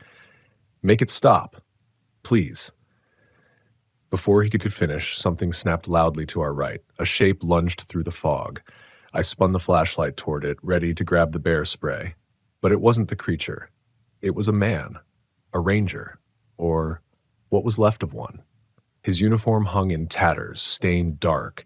His eyes were open but unseeing, his face slack, lips parted as if mid-breath. He stumbled forward on broken movements, knees buckling but never fully collapsing, as though something behind him held him upright like a puppet. The hiker screamed, a raw, wounded sound. I stepped in front of him. "Stay back," I shouted at the figure. It didn't react. It took another dragging step, head tilting unnaturally far to the side. A wet, cracking sound echoed from its neck. My stomach twisted. Behind the ranger's body, something shifted. Something tall, something pale.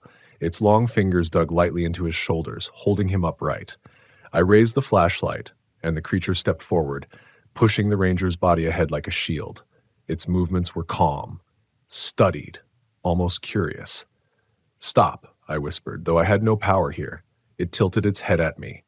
Then it spoke in the ranger's voice. Or rather, it used his throat to make the sound. "Elias." The voice came out broken, wet with blood, too deep in places and too sharp in others, as if the creature didn't understand how to use the human vocal cords it was manipulating. I stumbled back, horror rooting me in place.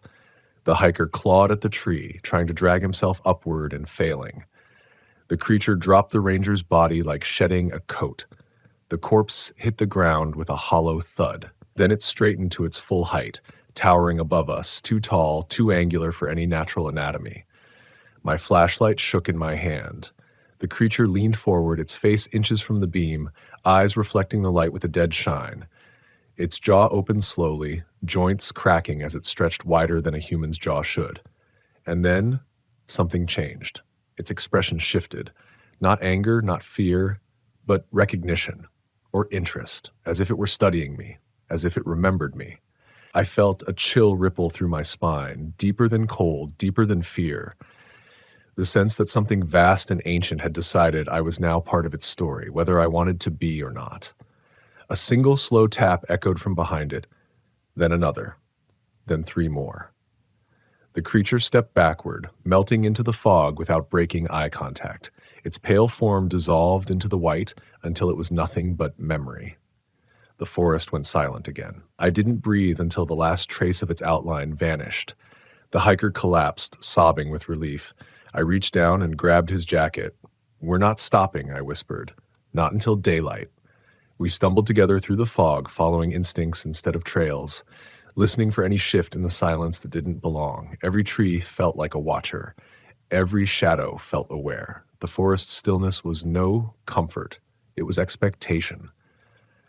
But we kept going, step by step, breath by freezing breath, until the darkness behind us finally stopped moving, at least for now, because the knocking had faded, but the whisper of my name still hadn't. That was the moment I finally understood. Some echoes don't come from sound. They come from memory.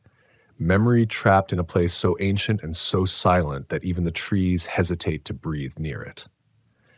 And as I stood there, the cave's cold wind closing around my neck like invisible fingers, I realized what I should have realized years ago.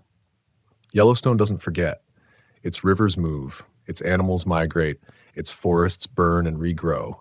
But the land itself, the land remembers every step, every voice, every disappearance, and it never lets go of the names carved into its deepest shadows. I stayed still, listening. The cold hummed. The darkness inside the cave flickered like something alive had shifted its weight. For the first time since that long ago night, I spoke to it, not with courage, but with a trembling honesty I'd been avoiding. "You took a hiker," I whispered. "You tried to take me. I know that. I know it wasn't a man. I know it wasn't an animal." The wind died. The silence beneath the world leaned closer. "I'm not here to fight you," I said. "I'm not even here to understand you. I just need to know if it's still out there." The cave's breath pulsed once. Slow, cold, heavy. And then it answered. Not with words, but with a sound I never forgot, a sound that had fractured my confidence all those years ago, that wet, dragging pull of something huge trying to move quietly. The faint scrape of claws across stone, the low, guttural exhale that didn't belong to anything this ecosystem had ever documented. It wasn't an echo. It was a presence. It was awake. My instincts screamed to run, to drop my pack, forget my badge, and sprint until the cold gave way to sunlight.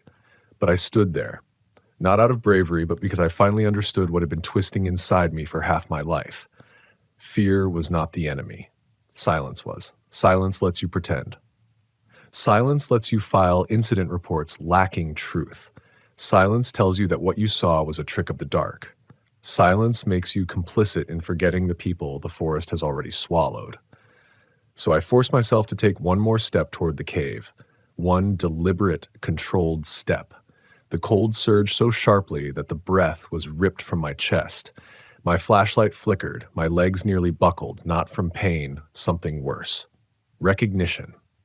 That same sensation from years ago, that same unnatural pressure, as though something massive had reached the entrance and paused inches from my face, separated from me only by a thin veil of dark air. I didn't see it, but I felt it. It was the same presence that stalked my patrol years ago, the same presence that watched the missing hiker, the same presence that drove scatters of elk into panicked migrations without a visible predator, the same presence that left tracks we buried in reports so no one would call us superstitious. And it remembered me. The darkness pulsed again, heavier, intentional, like a heartbeat measured in stone. I stepped back, but the thing didn't advance. It simply stood there, its breath colder than the cave itself, its size implied by the shifting of air, its attention sharp enough to feel on my skin. There's a moment when terror becomes clarity, when your fear stops screaming and starts listening, when your instincts stop trying to save your body and instead turn inward to save your mind. That was the moment I hit. Because underneath all that fear, one truth rose painfully to the surface. This wasn't a creature I could capture. This wasn't a creature I could fight. This wasn't a creature that had any interest in me at all. It was guarding something inside the cave. Something it didn't want disturbed, not by hikers, not by rangers, not by the world beyond the tree line. And every disappearance, every strange story, every incident we labeled unexplained hiker error, it all made sense in a way too horrifying to accept. Some people don't vanish because they get lost. Some people vanish because they got too close to the truth. I lowered my flashlight, not out of surrender, but respect. My voice shook as I whispered, "I'll leave it alone." For several seconds, nothing moved. Then the cold retreated. Not fast, not slow, just a steady withdrawal like fog lifting from a field. The pressure on my chest eased, my breath came back. Whatever had been at the mouth of the cave stepped backward into the deep. I didn't wait. I turned. I walked. Step by agonizing step. I didn't run. I knew better. Predators chase running things, and whatever lived in that cave wasn't something I wanted to test. The forest around me shifted. The trees no longer leaned. The wind no longer hissed through branches in broken syllables. Even the birds returned, distant and careful, like witnesses checking to see if the danger had passed.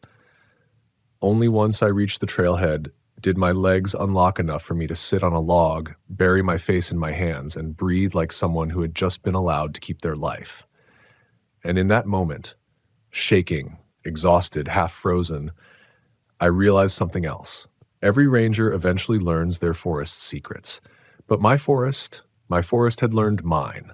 The missing hiker's case would always be open, at least in my mind. Their prints, found and then lost. Their scream I swore I heard echo years after the search ended. The scraps of their story that never made sense until today. I couldn't save them, but I could remember them. And maybe that was what the forest wanted all along. Not silence, not denial. Not another erased life buried beneath convenient wording in a file. Memory, a warning, a debt. All these years I thought I was the one haunted by Yellowstone. But now I understand. Yellowstone doesn't haunt. It waits. It listens. And if you're unlucky enough or curious enough to step beyond the safe paths into the old bones of the world, it shows you exactly how small you are. Some stories exist not to frighten campers or thrill hikers. Some stories exist because the forest demands they be told. And this one, the missing hiker, the cave, the cold, the presence that still breathes in the dark, this one has lived inside me long enough. This is my offering, my warning, my truth. The woods don't always want to hurt you, but they will always change you. And I've learned, in the deepest, most terrifying way possible, that some forests aren't meant to be understood, only respected, only feared, only remembered. The next time someone asks me why the missing hiker case still keeps me awake at night, I won't talk about the search or the clues or the official reports. I'll talk about the cave, the cold, the presence that watched me from the dark and let me go. I'll talk about the moment I realized the forest wasn't hiding monsters. It was hiding the truth.